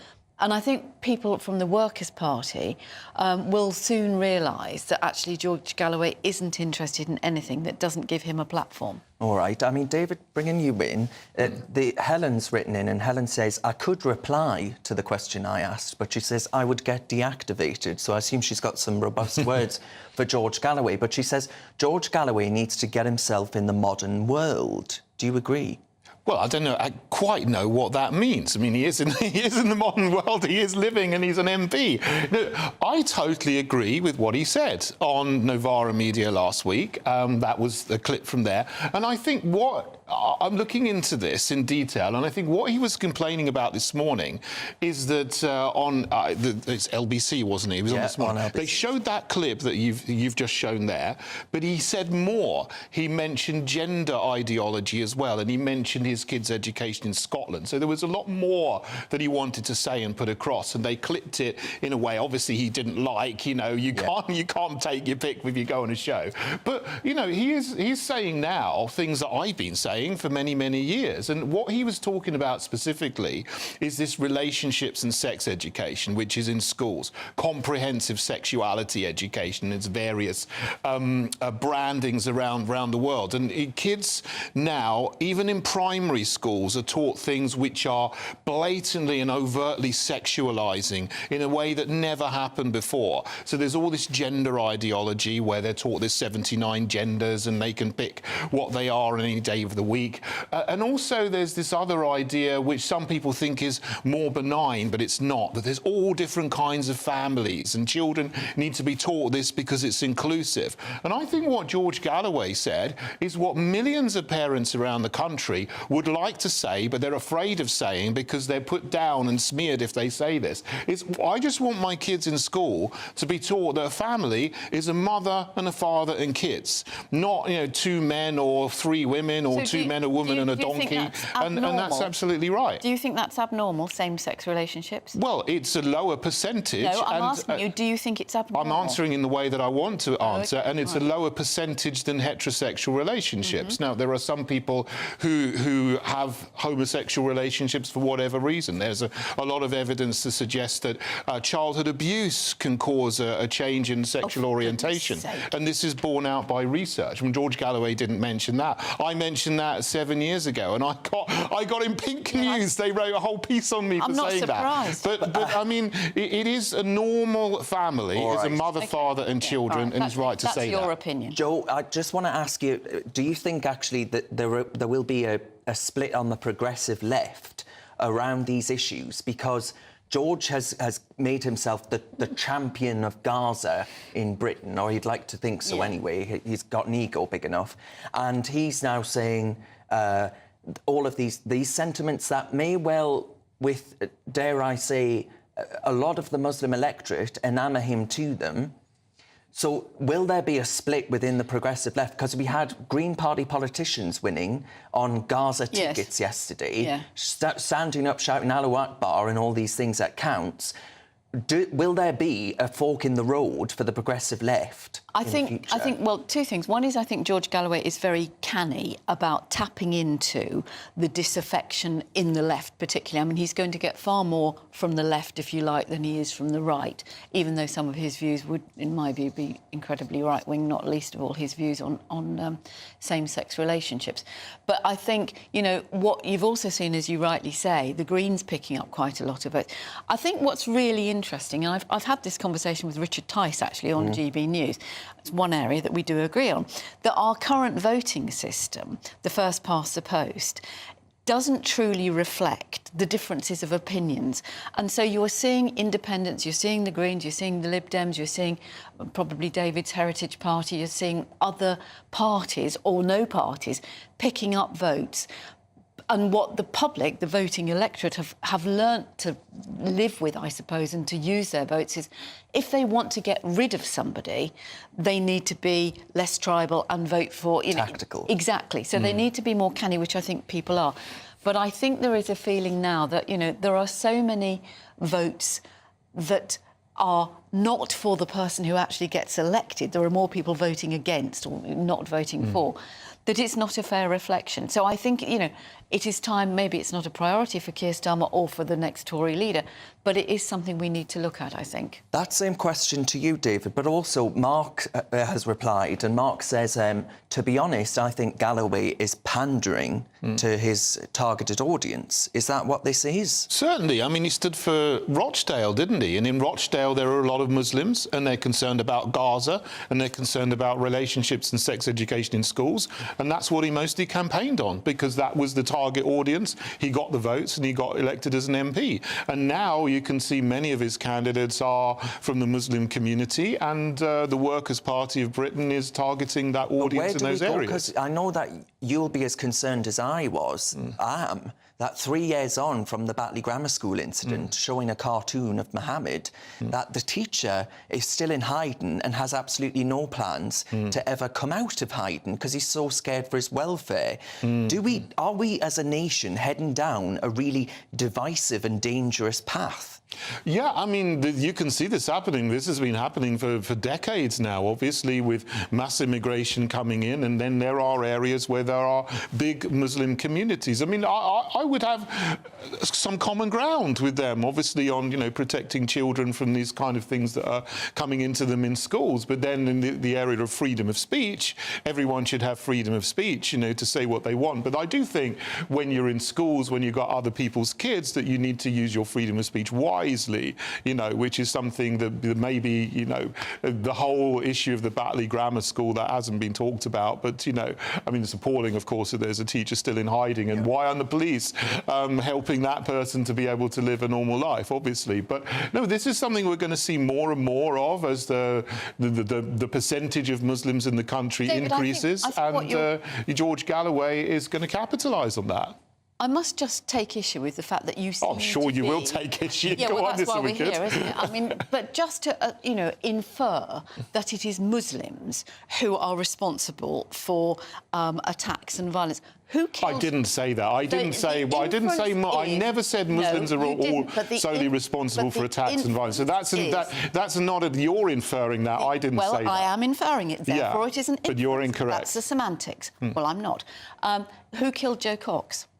Somebody, you know, a right-wing person who was... Apparently someone who had mental health problems. Well, say who killed Sir David Amess. Absolutely. Yeah. But, I mean, I think, you know, the point of it is that, and to a certain extent, you know, we who appear on the media, particularly GB News, have to be as responsible as anybody, that it's ever so easy to whip up, and it goes back to what we were saying about Trump. Now, you might agree with him, I don't, but social media is like that. Well, let me ask both of you. Let me put it like this. If a Christian candidate who was arguing, well, actually, dare I say we have one right now. OK, well, the Heritage Party. Yeah, OK. And were David to stand and say, as he has, that he thinks it's wrong that gay relationships are shown as being, I don't know if you would use the language, but normal. Do you? Yes. Yeah, I would use slightly different language, but I wouldn't want that to be taught to children in schools. Right. So being displayed to children in schools, David would be against that. Were David, as a Christian, to say that, he would be treated differently to George Galloway saying it if he's targeting different voters. Why is there that double standard? For exactly the same reason that there are communities of very, very Orthodox Jews who are allowed to have, and I can't, to my shame, remember the name of it, but it allows them to have a barrier around where they live in order for them to be able to follow Shomrim, isn't it, I think? No, it begins with an E, but I'm Oh, no, sorry, no, I'm wrong there. So that they can follow their religious faith and practices. And nobody criticises that. But if a Muslim group wanted to do something like that, there would be uproar. And you're absolutely right, Darren, there are double standards and there is terrible hypocrisy. And, I mean, the conversation you were having with Arlene Foster earlier, you know, if you're a Christian, you're seen as unelectable in many cases. And I mean, Tony Blair famously said, we don't do good, or at least Alistair Campbell did. So I think we are guilty, all of us are guilty of double standards and hypocrisy. So can I ask then, do you recognise that double standard? Can George Galloway get away with saying things that you simply couldn't? No, well, he has said things, and I think he's right to say that. No, he's obviously getting a lot of kickback for it, but I said those things, exact same things 7 years ago, and I got a lot of kickback against me. So, to be honest, I think it is LGBT activist groups like Stonewall and others, you know, related to this whole complex I've got my problems with them, for sure. I think it's just the language that Galloway used personally. Like I think there was a better way of putting it. I think age-appropriate education is important, but, you know, viewers will make their own minds up. He should know better. He's deliberately stirring it up because we're all talking about it. John says you should keep playing the interview with Galloway to the general public to show how dangerous he is, so that John's got a view. Keep your views coming in, folks. Thank you very much to Joe Phillips there and the leader of the Heritage Party, David Curtin. You're with me, Darren Grimes, on GB News Sunday. Lots more coming up. We're going to return to Prince Harry and his whirlwind trip back to Britain, but will you be welcoming him back with open arms? See you after this short break.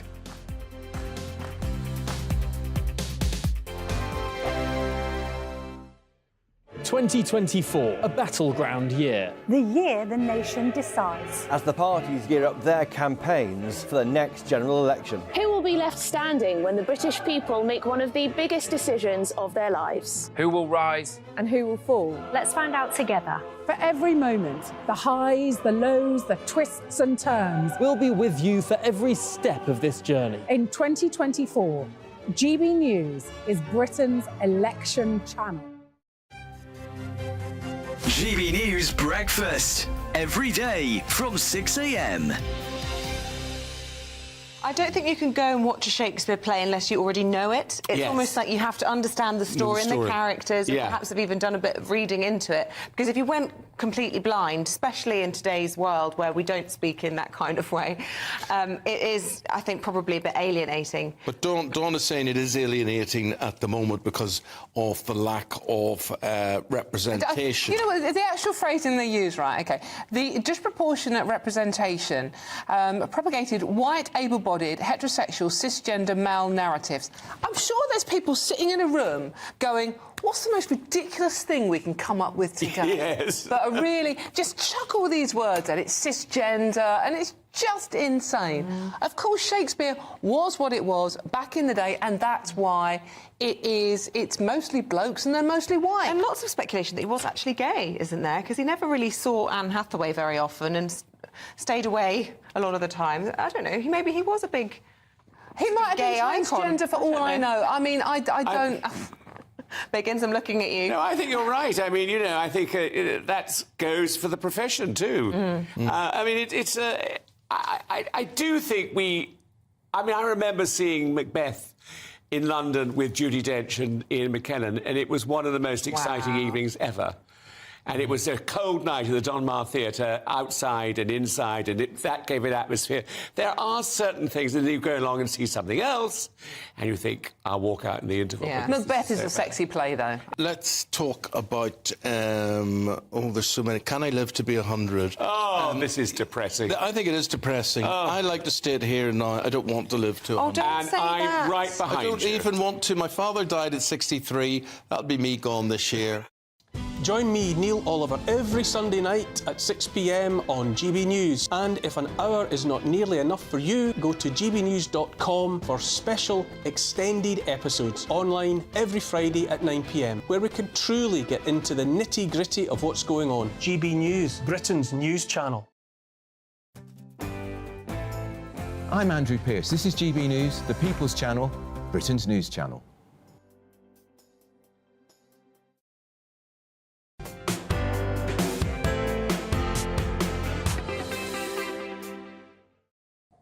Welcome back to GB News Sunday with me, Darren Grimes, on your TV, online and on digital radio.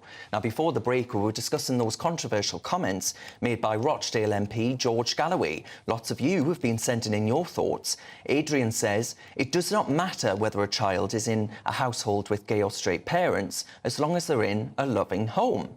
Jane says, what Galloway said is true, only men and women can reproduce. But having said that, there's nothing wrong with men and women having a family, the same with women and women. Keith says, a normal family is a father and a mother and children, but that doesn't make other families abnormal. They're your views. Thank you very much for giving your thoughts. Continue to do so on all the stories we've been discussing today by visiting gbnews.com/your say and join that conversation, or message us on our socials. We're at GB News. Now, Prince Harry will jet back to Britain for a special ceremony at St Paul's Cathedral for the 10th anniversary of the Invictus Games on Wednesday. Now, while the Duchess of Sussex won't join her husband in the UK, the pair will be reunited for a trip to Nigeria later in the week. So, will Harry reconcile with other members of the royal family during this whistle-stop trip to the UK? Well, joining me now is the former BBC royal correspondent, Michael Cole. Michael, always a pleasure, my friend. I'm wondering, explain all of this nonsense with Nigeria. Meghan has found, hasn't she, some ancient heritage that she has with Nigeria. I'm being slightly facetious. And they gave her a plaque that described her as a warrior princess. Good afternoon, Darren. I'm sure the pleasure is entirely mine. I think the first thing to say is that praise for Prince Harry for the initiative of the Invictus Games could not be high enough. Invictus meaning unconquered. It's often said that nobody comes off the battlefield unwounded, and the casualties of 22 different nations are now taking part in these brilliant Invictus Games, which of course were initiated in 2014. That was all pre-Meghan. And it's interesting that the website of Buckingham Palace talks in very measured tones about this, and it says, paying tribute to Prince Harry, he did it with the help of the Ministry of Defence and also the Royal Trust of the Prince and Princess of Wales, at the time they were the Duke and Duchess of Cambridge. So his brother and sister-in-law were involved at the outset in the Invictus Games. And of course now he is not on speaking terms with them because of all the unkind, cruel, unjust and unjustifiable things that he and his wife Meghan have said or had said on their behalf in books and on television programs about the royal family. But dealing with your very cogent point about Nigeria, because Prince Harry's coming here this week, and I'm sure we'll welcome him, and I'm quite sure he will see his father, the king, but his wife will not be coming. And it is said, and I believe it, that maybe that's because she feels she might be booed in the streets. Oh, absolutely. That did happen before when they arrived at St. Paul's Cathedral. There was some booing on another occasion. But she's going straight to Nigeria. Now, Meghan, who of course is of mixed race, she does claim Nigerian ancestry. I'm not quite sure what percentage it is. But what happened was that the Duke and Duchess of Sussex met the Minister of Defence of Nigeria, and somehow he invited them to go on a visit. And so they're going. And of course, it's the most populous country in Africa. I think they will be seeing exactly what a huge country in Africa looks like and what the people do and how they do it. And I hope probably, well, in fact, almost certainly they'll see some of those poor children, those poor girls who were abducted by Boko Haram terrorists a couple of years ago and went through a terrible ordeal. So that's the situation. It will be an interesting week because while Prince Harry is here at St. Paul's Cathedral, 2 miles away at Buckingham Palace, the King will be hosting a garden party when I'm sure he'll be saying thank you to a lot of people who made the coronation, which the first anniversary is tomorrow, Monday, thanking them for all their work. And then we see the King and the Queen doing what they do best, leading the country, and the King looking so very relaxed and so very happy. And those moving scenes at a cancer care centre at University College Hospital in London, mixing with people who are going through what he is and doing what they do so well, relating to people and showing leadership. What is courage but grace under pressure, somebody said, and I think that's about right. Yeah, I've been deeply impressed, I must say, with Prince Charles. I was about to say there, I can't get over it. I can't get out of it. Do you think actually public perception of the Queen Consort has changed as well over this period? Completely differently. I'll tell you one thing, Darren, if you have a moment. I was at the Windsor Horse Show with my wife in 1994, and we were invited to a marquee where the Queen was going to be at a reception. And while we were just inside the entrance, a woman came in and she said, "Would it be all right if I stood with you? Would it be okay? Will we be in the way? Will the Queen come over here?" And she was shaking but like a leaf. And that was Mrs. Parker Bowles. And that was the first time ever she was in the presence of the Queen. Wow. And she was worried that the Queen would, absolutely, I was there. And it was part of the introduction of her into royal circles. That was 11 years before those two people got married on a very cold day in April in Windsor. And of course, the Queen and the Duke of Edinburgh did not attend the actual wedding ceremony. So that's how far we've come. And as I've written today in the Sunday Express, the transformation from Mrs. Parker Bowles, who was hated by many people, to the stay and comfort, which she quite clearly is to the King, She's playing a more prominent role, and she's doing brilliantly at a time when he is undergoing his cancer treatment. And I commend her and congratulate her. All right, Michael Cole there, thank you very much for your thoughts as ever, my friend. Right, I'll be getting the thoughts of my fantastic panel on Harry's return. First of all, though, we're going to get your latest headlines with Ray.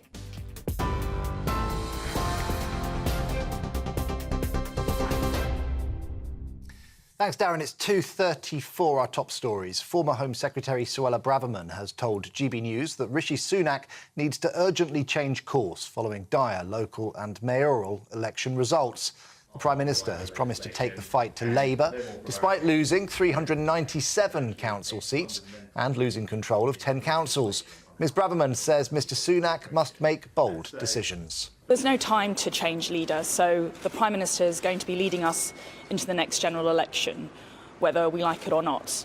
What he needs to do to salvage this dire situation is to accept the enormity of the problem, these terrible results, and quickly and urgently change course. So make sure that there are meaningful tax cuts that people can feel and benefit from.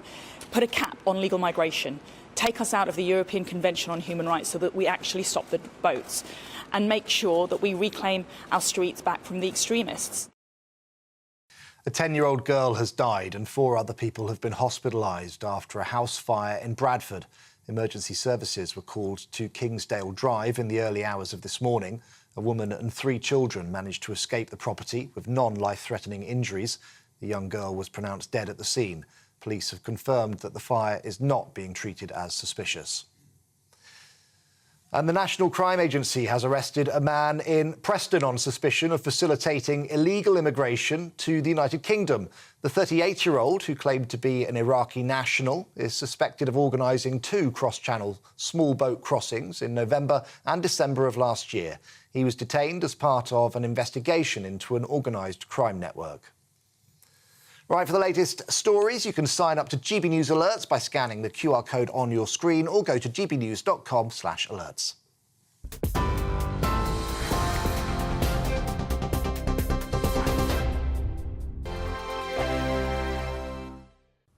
Hello and welcome to your GB News weather update brought to you by the Met Office. A lot of cloud and rain continuing in the north, sunshine and showers, bank holiday Monday, but turning a little bit more settled. Before that, though, we do have low pressure in charge, especially across southeastern England, bringing cloudier conditions here with outbreaks of rain. And that rain's going to be pushing its way northwards, affecting the south and southern parts of Wales and also southeastern England. Further north, across Northern Ireland and Scotland, staying cloudy here, patchy outbreaks of rain, but also some showers breaking out across northeastern parts of Scotland. Some of these could turn quite thundery. In the sunshine, though, we could see highs reaching up to 18, possibly 19 degrees across the likes of the Midlands, so feeling warm where you do see the sunshine. Into this evening, then, cloud and rain is going to be continuing to push its way northward. Rain generally fizzling out across parts of Wales, but across Scotland and Northern Ireland, still holding on to a lot of cloud, still patchy outbreaks of rain, and then across southeastern England, we're just seeing some outbreaks of rain moving in. Otherwise, with a lot of cloud around, temperatures really staying up, but we will see some mist and fog patches developing, especially across the central parts of England. That generally lifting, breaking up, but it is going to be a damper start across southeastern England on Bank Holiday Monday. Outbreaks of rain here. Elsewhere, sunny spells, showers breaking out more widely. Some of these could be on the heavy side with highs of 18 or 19 degrees. GB News is the home of free speech. We were created to champion it, and we deliver it day in, day out. Free speech allows us all to explore and debate openly the issues most important to us, our families, and of course, the British people. Having challenging conversations to enlighten each other. Which is why we hear all sides of the argument. We are the People's Channel. We will always stand by the freedom to express yourself. On TV, radio, and online. This is GB News, Britain's news channel. Sunday nights on GB News. From 6, Neil Oliver. At 7, it's Free Speech Nation with Andrew Doyle. At 9, Mark Dolan. And at 11, get set for the week ahead with headliners. Tomorrow's papers tonight. GB News, the People's Channel, Britain's news channel. We're GB News, and we come from a proud tradition of British journalism. That's why I'm so excited to be here. It's something so new. The first news channel to be launched in Britain in over 30 years. Launched to represent the views of the British people. To go where other broadcasters refuse to go. How did you find out about the story in the first place? Launched with one aim. To be the fearless champion of Britain. It's an absolutely fantastic atmosphere here. This is GB News. GB News, Britain's news channel. I'm Bev Turner. Thank you for joining us on GB News, the People's Channel, Britain's news channel.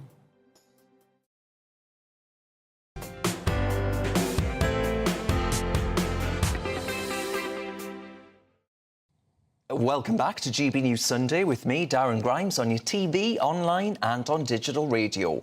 We've got loads more coming up on this show, but before that, everyone needs their Nana, especially on a Sunday. Nana, a queer show, is on at 3 o'clock and she joins us now. Nana, what's coming up? Well, we have my typical panel discussion and debate for the first hour, The Clash. But coming up at 4, I've got Nana's Niggle. And I'm sort of having a niggle about Sadiq Khan for not shaking hands with Suzanne Hall, which is pretty childish. And in considering he's supposed to be representing a city that should be united and uniting, which is what he should be, a uniting force. I just thought I'd have a niggle at that, really, because it was a bit childish and a bit silly. Plus, we'll be talking all about Labour and whether we think, because looking at some of the policies again, looks like they're going to be U-turning on yet another policy to do with employment. So we'll be talking about that. And I have an incredible mystery guest. She's well, I can tell you a little bit about her. She's told the fortunes of some incredible stars like Princess Diana and also George Michael. Wow, you haven't brought Mystic Meg back, have you? Nah, she wasn't really a fortune teller, was she? I won't say what she was. She made it up, didn't she? All right, Nana Aquia, we can't wait. Thank you very much, as ever. Right, folks, stay tuned for that. But first of all, police have been slammed for not warning members of the public about a fugitive after a father of 2 was stabbed. So this was a 17-year-old who couldn't be named due to his age, and Norfolk police refused to even offer a description of him. Now, the boy in question has been charged, but it opens up a wider conversation, does it not, about whether these kinds of decisions could endanger members of the public. Well, joining me now is former Met Police detective Peter Blexley. Peter, always a pleasure. Where do we draw the line, Peter, between public safety and the anonymity of in legal sense, a child? Well, public safety must always be very much at the forefront of all policing. Every decision an officer has to make, every operation they launch, everything they do. It's about the protection of life and property, because that's what policing is for. Now, because somebody is charged, I'm going to be extremely cautious here, of course. I wouldn't want any of us to get into any trouble.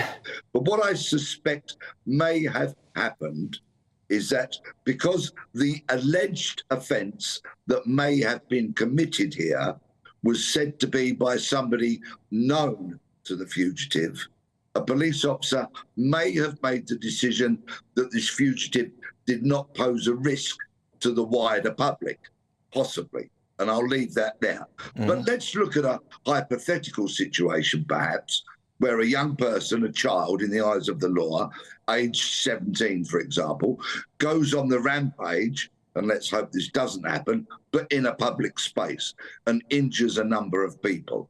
Something similar to the dreadful situation that we saw tragically in Hainault on Tuesday. Yeah. If a situation like that were to occur with a 17-year-old, so a child in the eyes of the law, and that person was wanted, in other words, had not been detained by the police, then surely the police are going to say, we name this person, we give a description of this person, there is a further risk to the public, that person must be caught. Well, absolutely. And I mean, Peter, as you well know, there are more and more cases of kids in the legal sense doing this kind of thing. Oh, yes. We only have to look at our young offender institutions and our prisons to see how many young people who are jailed for very, very serious crimes, particularly in London, but further afield, in Bristol recently and other places, we have teenagers killing teenagers. Yeah. It's a far too regular occurrence. So what I don't want is this decision by Norfolk Police to become some kind of precedence that over all else a child's identity will be protected. That would be a very dangerous precedent to set. What we need to do, what the police need to remind themselves of, because to do otherwise would be reckless, at all times, public safety is the #1 priority. All right, Peter Blexley, we'll leave that there. I'm going to thank you very much for your insight there, or expert as ever. I'm going to be getting the opinions of a very eager panel after this very short break, I promise. You're with me, Darren Grimes, on GB News Sunday. Good afternoon, Britain. Weekdays from midday. Leading motoring organisation has called for all new drivers to be banned from giving lifts to friends for 6 whole months after passing their tests. Yes, the AA says around 5,000 people every year are killed and seriously injured in crashes involving at least one young motorist. Graduated driving licences introduced with limitations imposed on a period of time after a driver passes their test. So a two-tier system. Well, is this sensible or yet more ageism when it comes to regulating our habits in the United Kingdom? Let's speak to Quentin Wilson, a motoring journalist and transport campaigner. Really interested to get your thoughts on this, Quentin. There are a lot of people who instinctively will say this is state overreach. This is telling adults that they can't do something that they've done for generations. What's your view? Well, look, the recent accident with the convertible Mini where people were twerking in the back, this is due to driver education. The person in control of that car really should have told the passengers just to buckle up and stay still. We're not teaching kids to drive properly.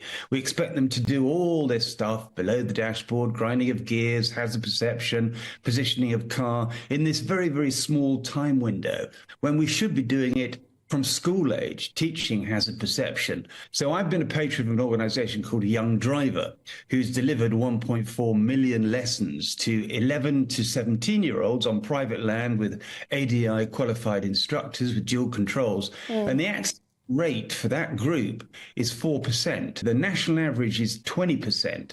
So look, we can do this, we can reduce these fatalities if we teach kids earlier about road safety. Is this an issue, frankly, with teenage boys and showing off? The testosterone does always seem to come through, doesn't it? Join me, Camilla Tominey, every Sunday at 9:30 when I'll be interviewing the key players in British politics and taking them to task. This report basically says that he's not fit to stand trial. With an upcoming election looming over Westminster, now is the time for clear, honest answers. I agree. And that's precisely what I'll get. Is he indecisive? Incompetent? That's the Camilla Tominey Show at 9:30 every Sunday on GB News, the People's Channel, Britain's election channel. I'm Michelle Dewberry, and I'm not here to tell you what to think. I'd much rather hear what you have to say. So send in your opinions to gbviews@gbnews.com. Keep them clean, and you never know, I might read them out. With my panel here on Jubes & Co, we debate, we get stuck into the issues of the day on a show where all views are welcome, especially yours. GB News, the People's Channel, Britain's news channel.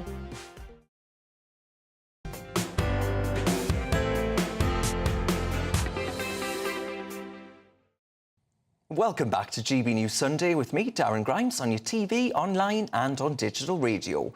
Now, before the break, we were joined by a former Met Police detective speaking about how a police force has been slammed for not warning members of the public about a fugitive after a father of two was stabbed. Now, I'm still joined in the studio by my panel, political commentator Joe Phillips and the leader of the Heritage Party, David Curtin.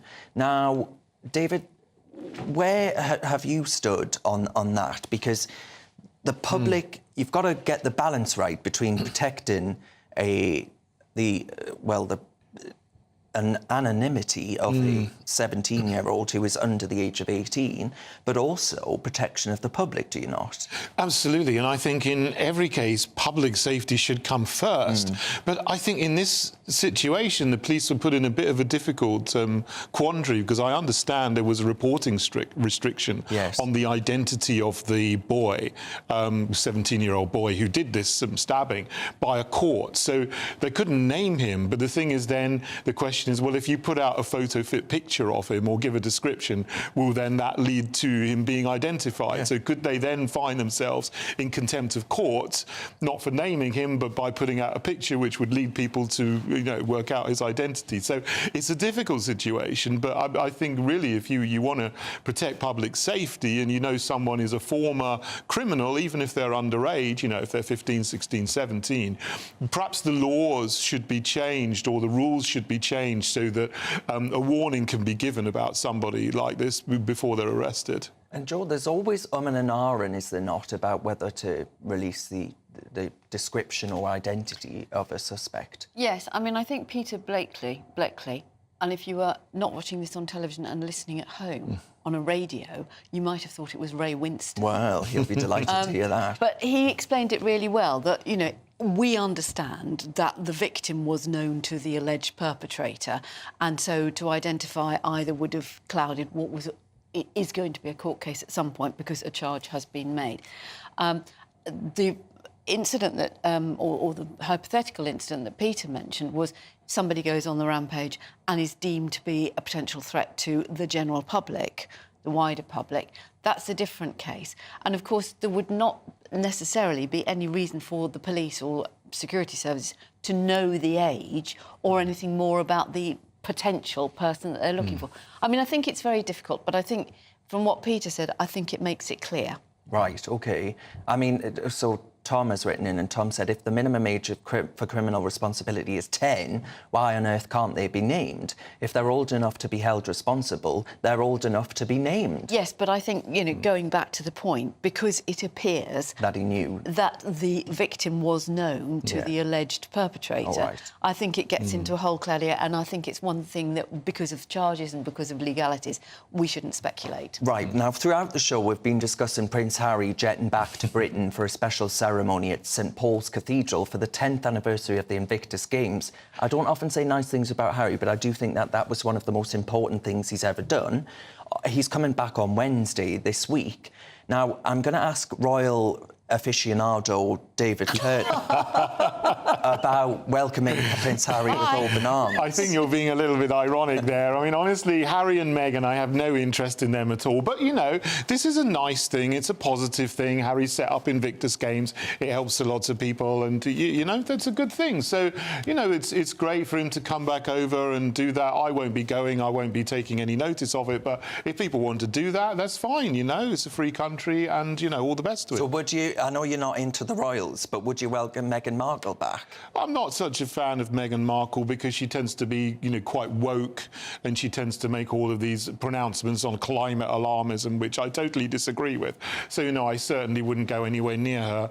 But, she's got her fans, and it's a free country. She's got her free speech, but I would sort of quite often disagree with what she says. All right. Well, David can't expect a jar of her special jam in the post, £15 jam. George, I mean, this is his biggest achievement, is it not? Yes, it is. I have to say, I can't believe that it's a year ago that we had the coronation. Yeah, tomorrow. It's amazing, isn't it?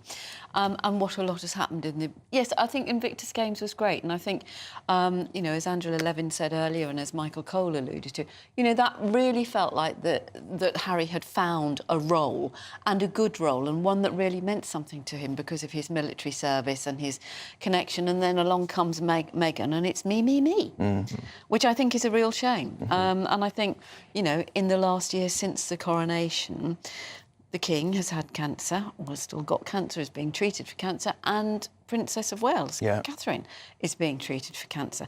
So, they swanned off. Now he's coming back. Meghan is going to not come because she might be booed. It's not about you, love. It's about actually, and I think if you look at, and you alluded to it a bit with the conversation with Michael, look at Camilla. She was the hated woman, because she was seen to be, the straw that broke the camel's back of that very fragile marriage of Diana and But she Charles. put up with it, didn't she? But she put up with it, And look what she has turned out to be. And look how she has stepped in and just worked. And she's kept going, and she's solid, she's reliable, she's, you know, and she looks normal. You know, she's got nice hands that look like they've been gardening. I mean, David, line. as the panel's royal super fan, Queen Camilla, have you changed your mind on her, or were you not bothered about the Diana saga? Well, I mean, it's not a case of Camilla putting up with Diana and Charles. Diana was married to Charles, so she's the one who had to put up with this affair that was going on. I mean, if you're a husband to a wife, you should be faithful to your wife, and you shouldn't be seeing another woman. You give that up. So, you know, I think Diana was the wronged party in all of this. But, you know, Diana died, 27 years ago. We've moved on since then. No, Camilla is generally dignified, so, you know, she's got some support. All right, we'll leave it there. Thank you very much to my panel. That's Joe Phillips and David Curtin. Thank you very much. Now, you've been with me, folks, Darren Grimes on GB News Sunday. I thank you very much for doing so. Don't go anywhere, though, because there's plenty more coming up on GB News Today. In just a moment, it's Fiery Debate with Nana Akua.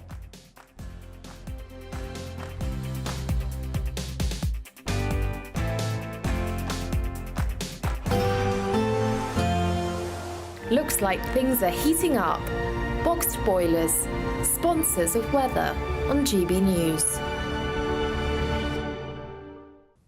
Hello, welcome to your GB News weather update brought to you by the Met Office. Still staying rather cloudy in the north tonight. Sunny spells and showers on Monday, and then something a little bit more settled. But back to the here and now, we've got low pressure dominating, especially across southern parts of England, bringing outbreaks of patchy rain and cloud. And this patchy outbreak of rain and cloud is generally going to fizzle out across southern parts of Wales through the night. But across Northern Ireland and Scotland, we're still seeing some cloudy conditions and often some heavy showers still affecting northeastern parts of Scotland. But in between any clearer spells, we may see some mist and murk developing, but otherwise with a lot of cloud around, temperatures not really falling tonight, lows of around 10 or 11. To start bank holiday Monday then, cloudy conditions remaining across Northern Ireland, parts of Scotland. Northern Ireland perhaps turning dry into the afternoon, but across southeastern England, that's where we see quite a lot of cloud and outbreaks of rain that could turn quite heavy at times. Elsewhere, sunny spells developing, but this will also allow some showers to break out. Some of these could be quite heavy, but in the sunshine, we should see temperatures rising up to around 18 degrees, so feeling quite warm. Through Tuesday then, a lot of dry weather to start the day, but we will hold on to quite a lot of cloud, especially across northeastern parts of the coast of England. But as we go into next week, higher pressure is dominating, plenty of sunshine, settled weather, and also a rise in temperatures. That warm feeling inside from Boxed Boilers, sponsors of weather on GB News.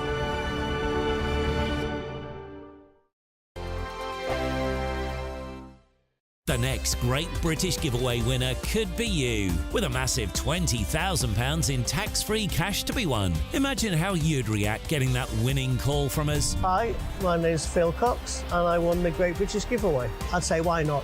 It's what is it? The price of a text and £2 to enter. And if I can win it, anybody can win it. And they're going to get even more money this time round, so why wouldn't you go in the draw?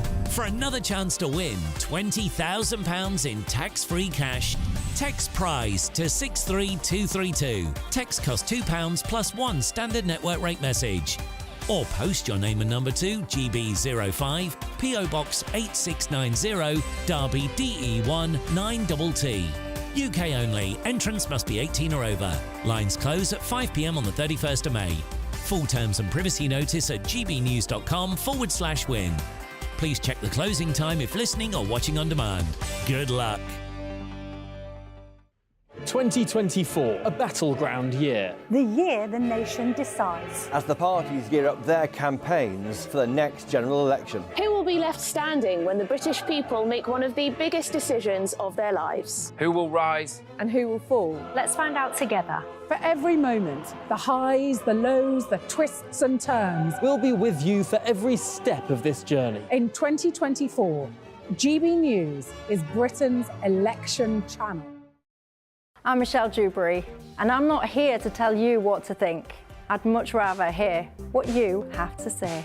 So send in your opinions to gbviews@gbnews.com. Keep them clean, and you never know, I might read them out.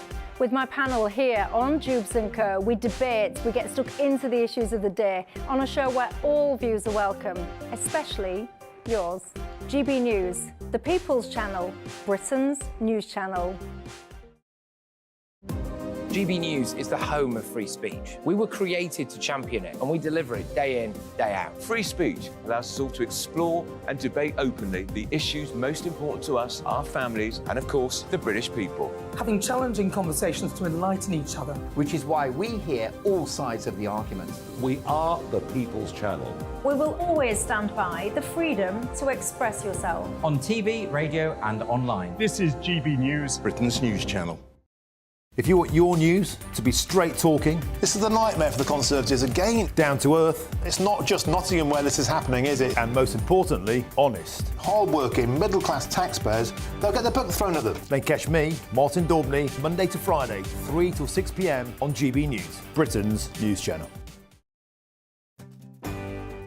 I'm Patrick Christie's. This is GB News, the People's Channel, Britain's news channel.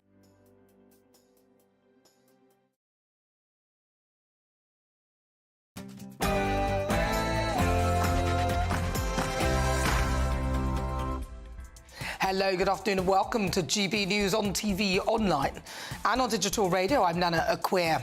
For the next few hours, me and my panel will be taking on some of the big topics hitting the headlines right now. This show is all about opinion. It's mine, it's theirs, and of course it's yours. We'll be debating, discussing, and at times we will disagree, but no one will be cancelled. So joining me in the next hour, broadcaster and journalist Danny Kelly, and also broadcaster and author Christine Hamilton. In a few moments' time, we'll be going head-to-head in the clash with a GB News senior political commentator Nigel Nelson and also writer, columnist and journalist Emma Wolfe. Coming up at 4, I'll share my thoughts in Nana's Niggle on Sadiq Khan's behaviour after securing another term as London Mayor and why I think he needs to grow up. Then at 5, my outside guest, where we talk highs, lows and lessons learned and what comes next on the outside. Well, my mystery guest this week is a well-known author and commentator, and she's no stranger to a spot of fortune-telling. Uma Thurman, Princess Diana and George Michael were amongst her clients. She'll be here live. Now, this caught my eye this week. Won't you make me dizzy from your kisses? Will you take my hand and spin? Yes, it's all in the name of Eurovision, of course. That's to come, but before we get started, let's get your latest news with Sam Francis.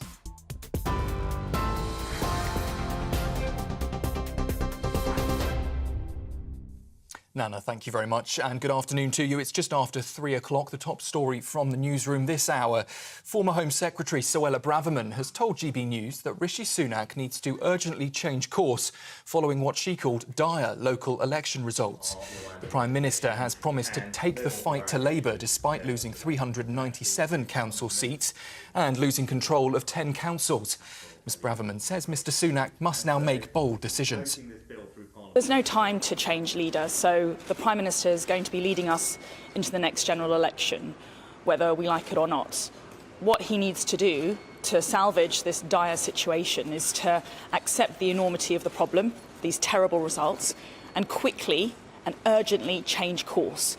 So make sure that there are meaningful tax cuts that people can feel and benefit from.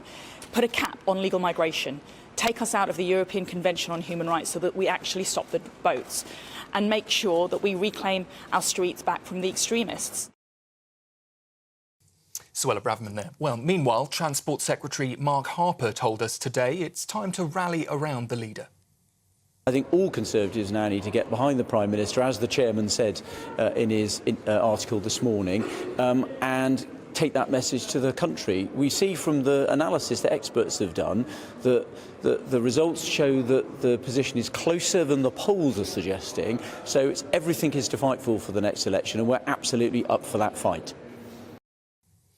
Staying with news from this week's local election, Sadiq Khan has now begun his third term as London Mayor after securing a majority of 275,000 votes over his Conservative rival Susan Hall.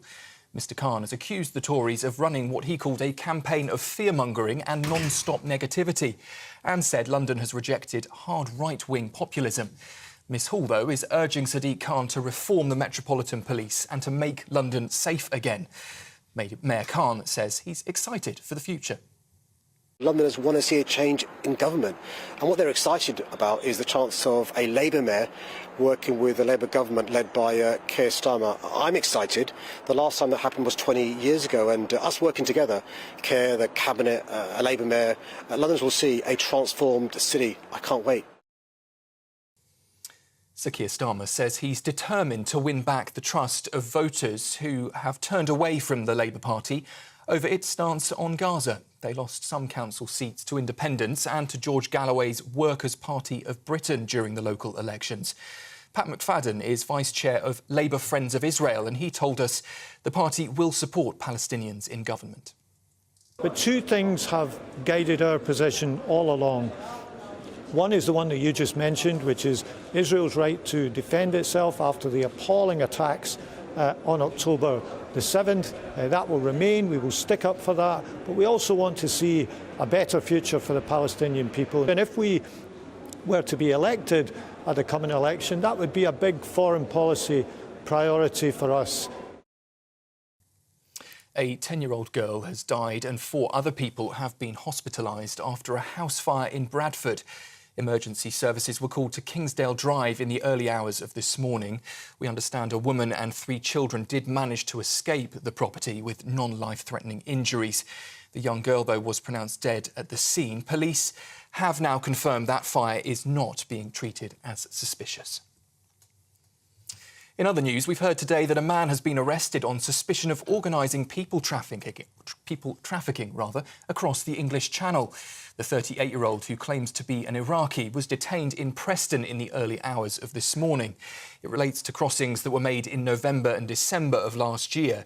He was detained as part of an investigation into an organised crime network. Meanwhile, another small boat crossed into UK waters today with at least 50 people on board. It brings the total number of crossings so far this year to now more than 8,500.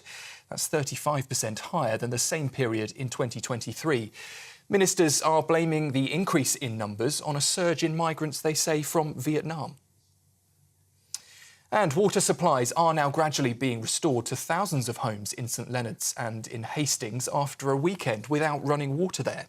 It follows a burst pipe in remote Woodland on Thursday night. Southern Water has issued an apology to customers in East Sussex as more than 30,000 properties suffered their 4th day of disruption. In a statement, the firm have said in the last hour that they do hope the full return of supplies to homes and businesses will happen between now and tomorrow morning. Those are the headlines. I'll be back in half an hour with another update. Until then, you can sign up to GB News Alerts. Just scan the code on your screen or go to gbnews.com/alerts.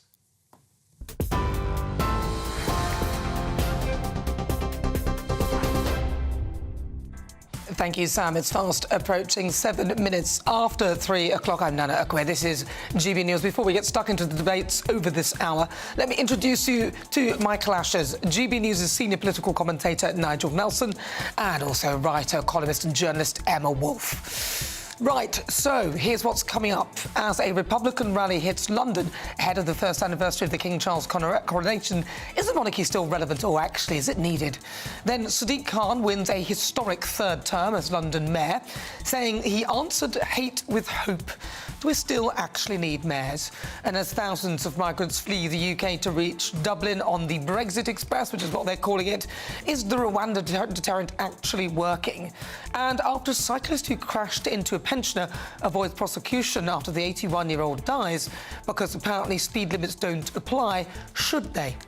Plus, women, would you rather bump into a bear or a man if you were alone in the woods? The results of the viral internet sensation are in, and the result might take you by surprise. As ever, tell me what you think on everything we're discussing. Go to gbnews.com/your say.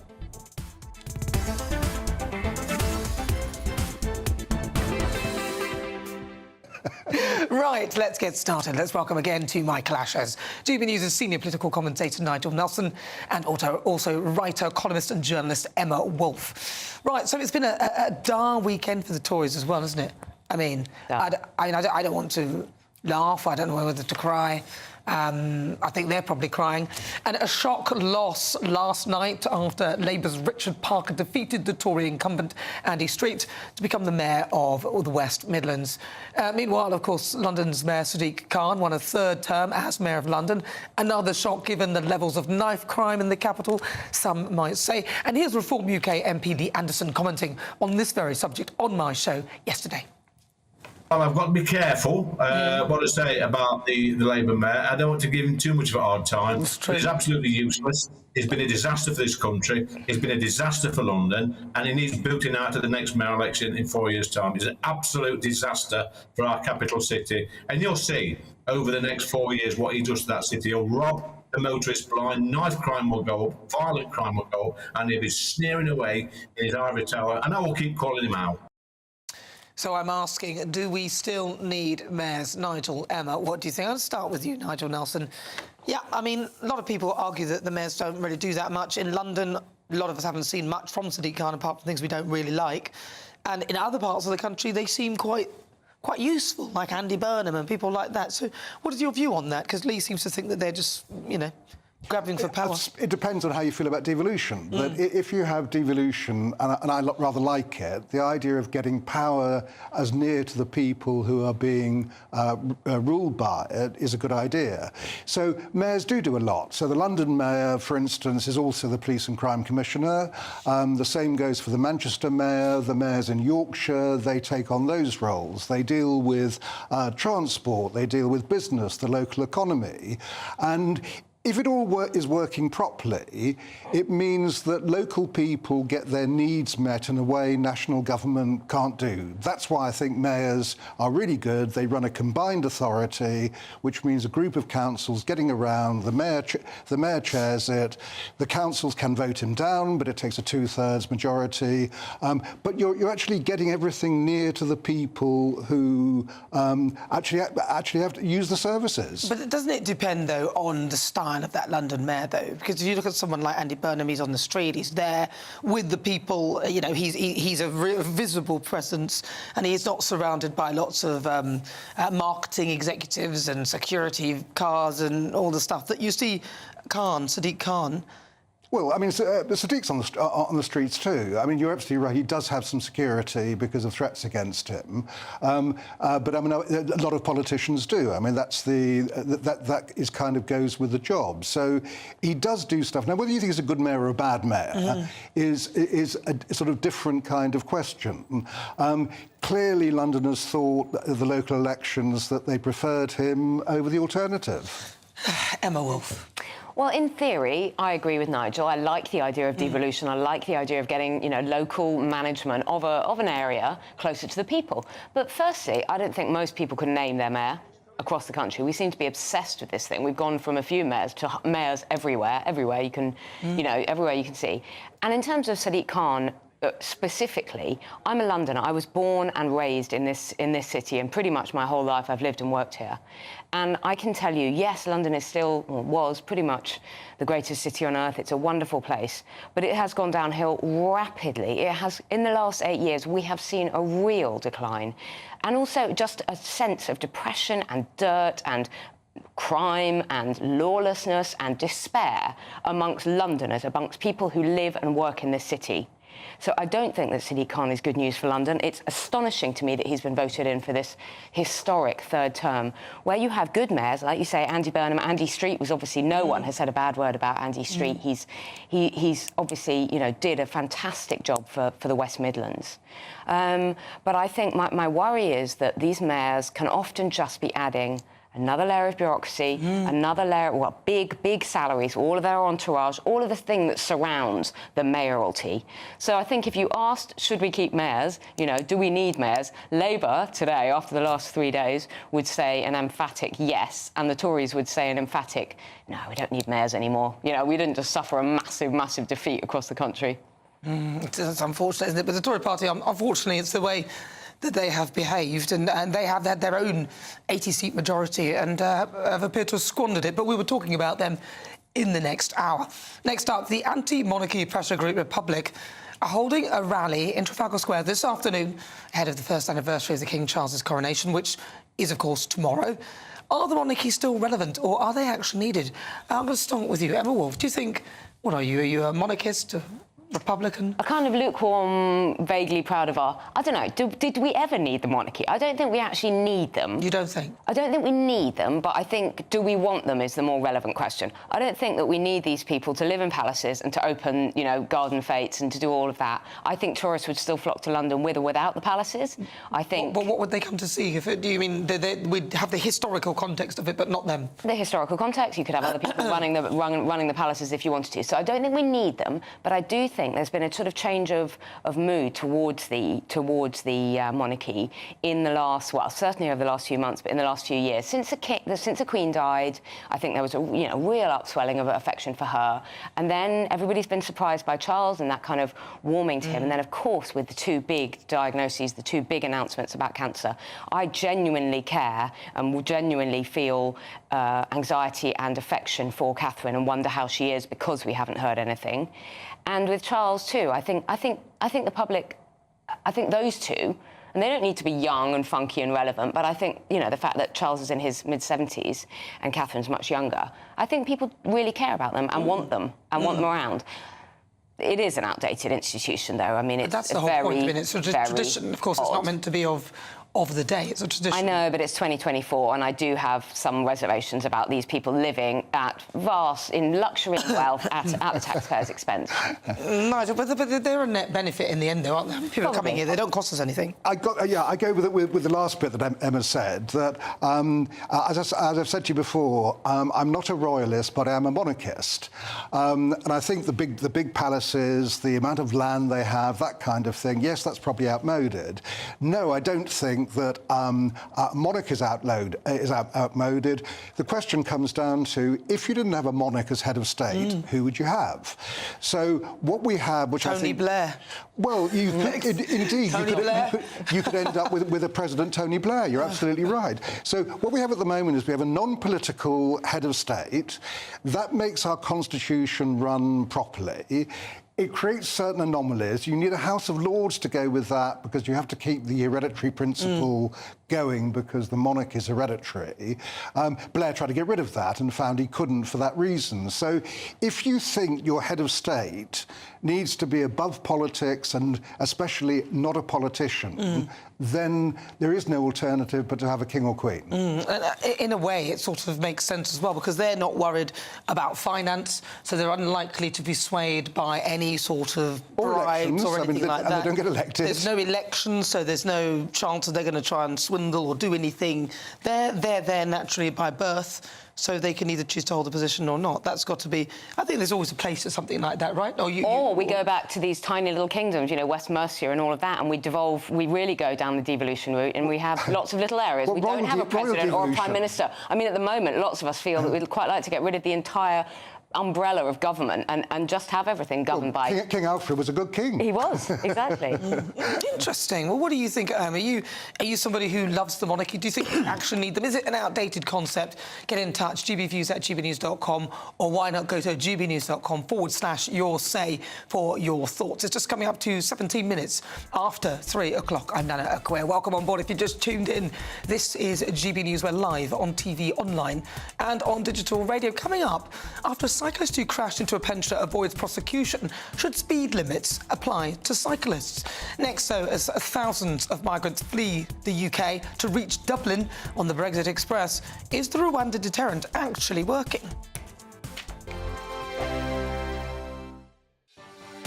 Martin Daubney, weekdays from 3 p.m. A man who worked for Sainsbury's for 20 years was sacked because he didn't pay for a few bags for life. Niamke Dofu put his shopping through a self-service checkout after his night shift, and CCTV showed him choosing the zero bags used option, and he was fired for gross misconduct. Well, join me now to discuss this. In our studio is the lawyer and broadcaster and great friend of the show, Andrew Eborn. Andrew, welcome to the studio. Join you, Martin. Certainly is. Now, on the one hand, yes, he was caught banged to rights on CCTV. It looked like, and the tribunal agreed, he stole the bags, but a 20-year career dashed on the rocks over 60p? Yeah, I mean, the headlines are horrendous, aren't they? You sort of turn around on that sort of basis. So basically, there must be a valid valid reason for dismissing an employee, and you have to follow due process and so on and so forth. So they can look at about capability or conduct, and there has to be appropriate procedures set in place under employment law to afford that sort of protection. What they say, however, if there's gross misconduct, you can be dismissed instantly. Now, gross misconduct includes criminal offence like theft.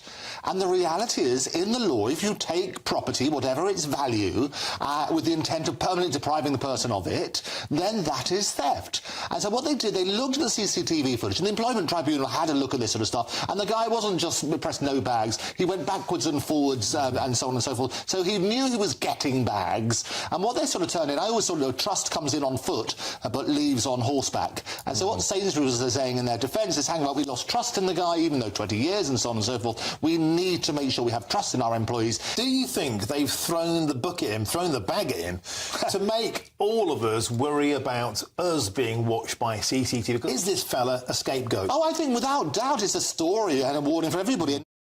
I'm Andrew Doyle. Join me at 7 o'clock every Sunday night for Free Speech Nation, the show where I tackle the week's biggest stories in politics and current affairs with the help of my 2 comedian panellists and a variety of special guests. Free Speech Nation, Sunday nights from 7 on GB News, the People's Channel, Britain's news channel. Your weekend starts here with Friday Night Live with me, Mark Dolan, 8 till 9 on GB News. Big stories, big guests and big laughs as we get you ready for a cracking weekend. That's Friday Night Live with Mark Dolan, Fridays 8 till 9 on GB News. Bring your own drinks, the admission's free.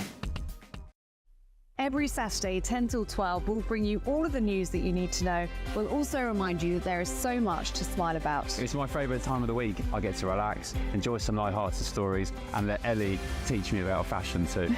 That's Saturday Morning Live, every Saturday, 10 till 12. Only on GB News, Britain's news channel.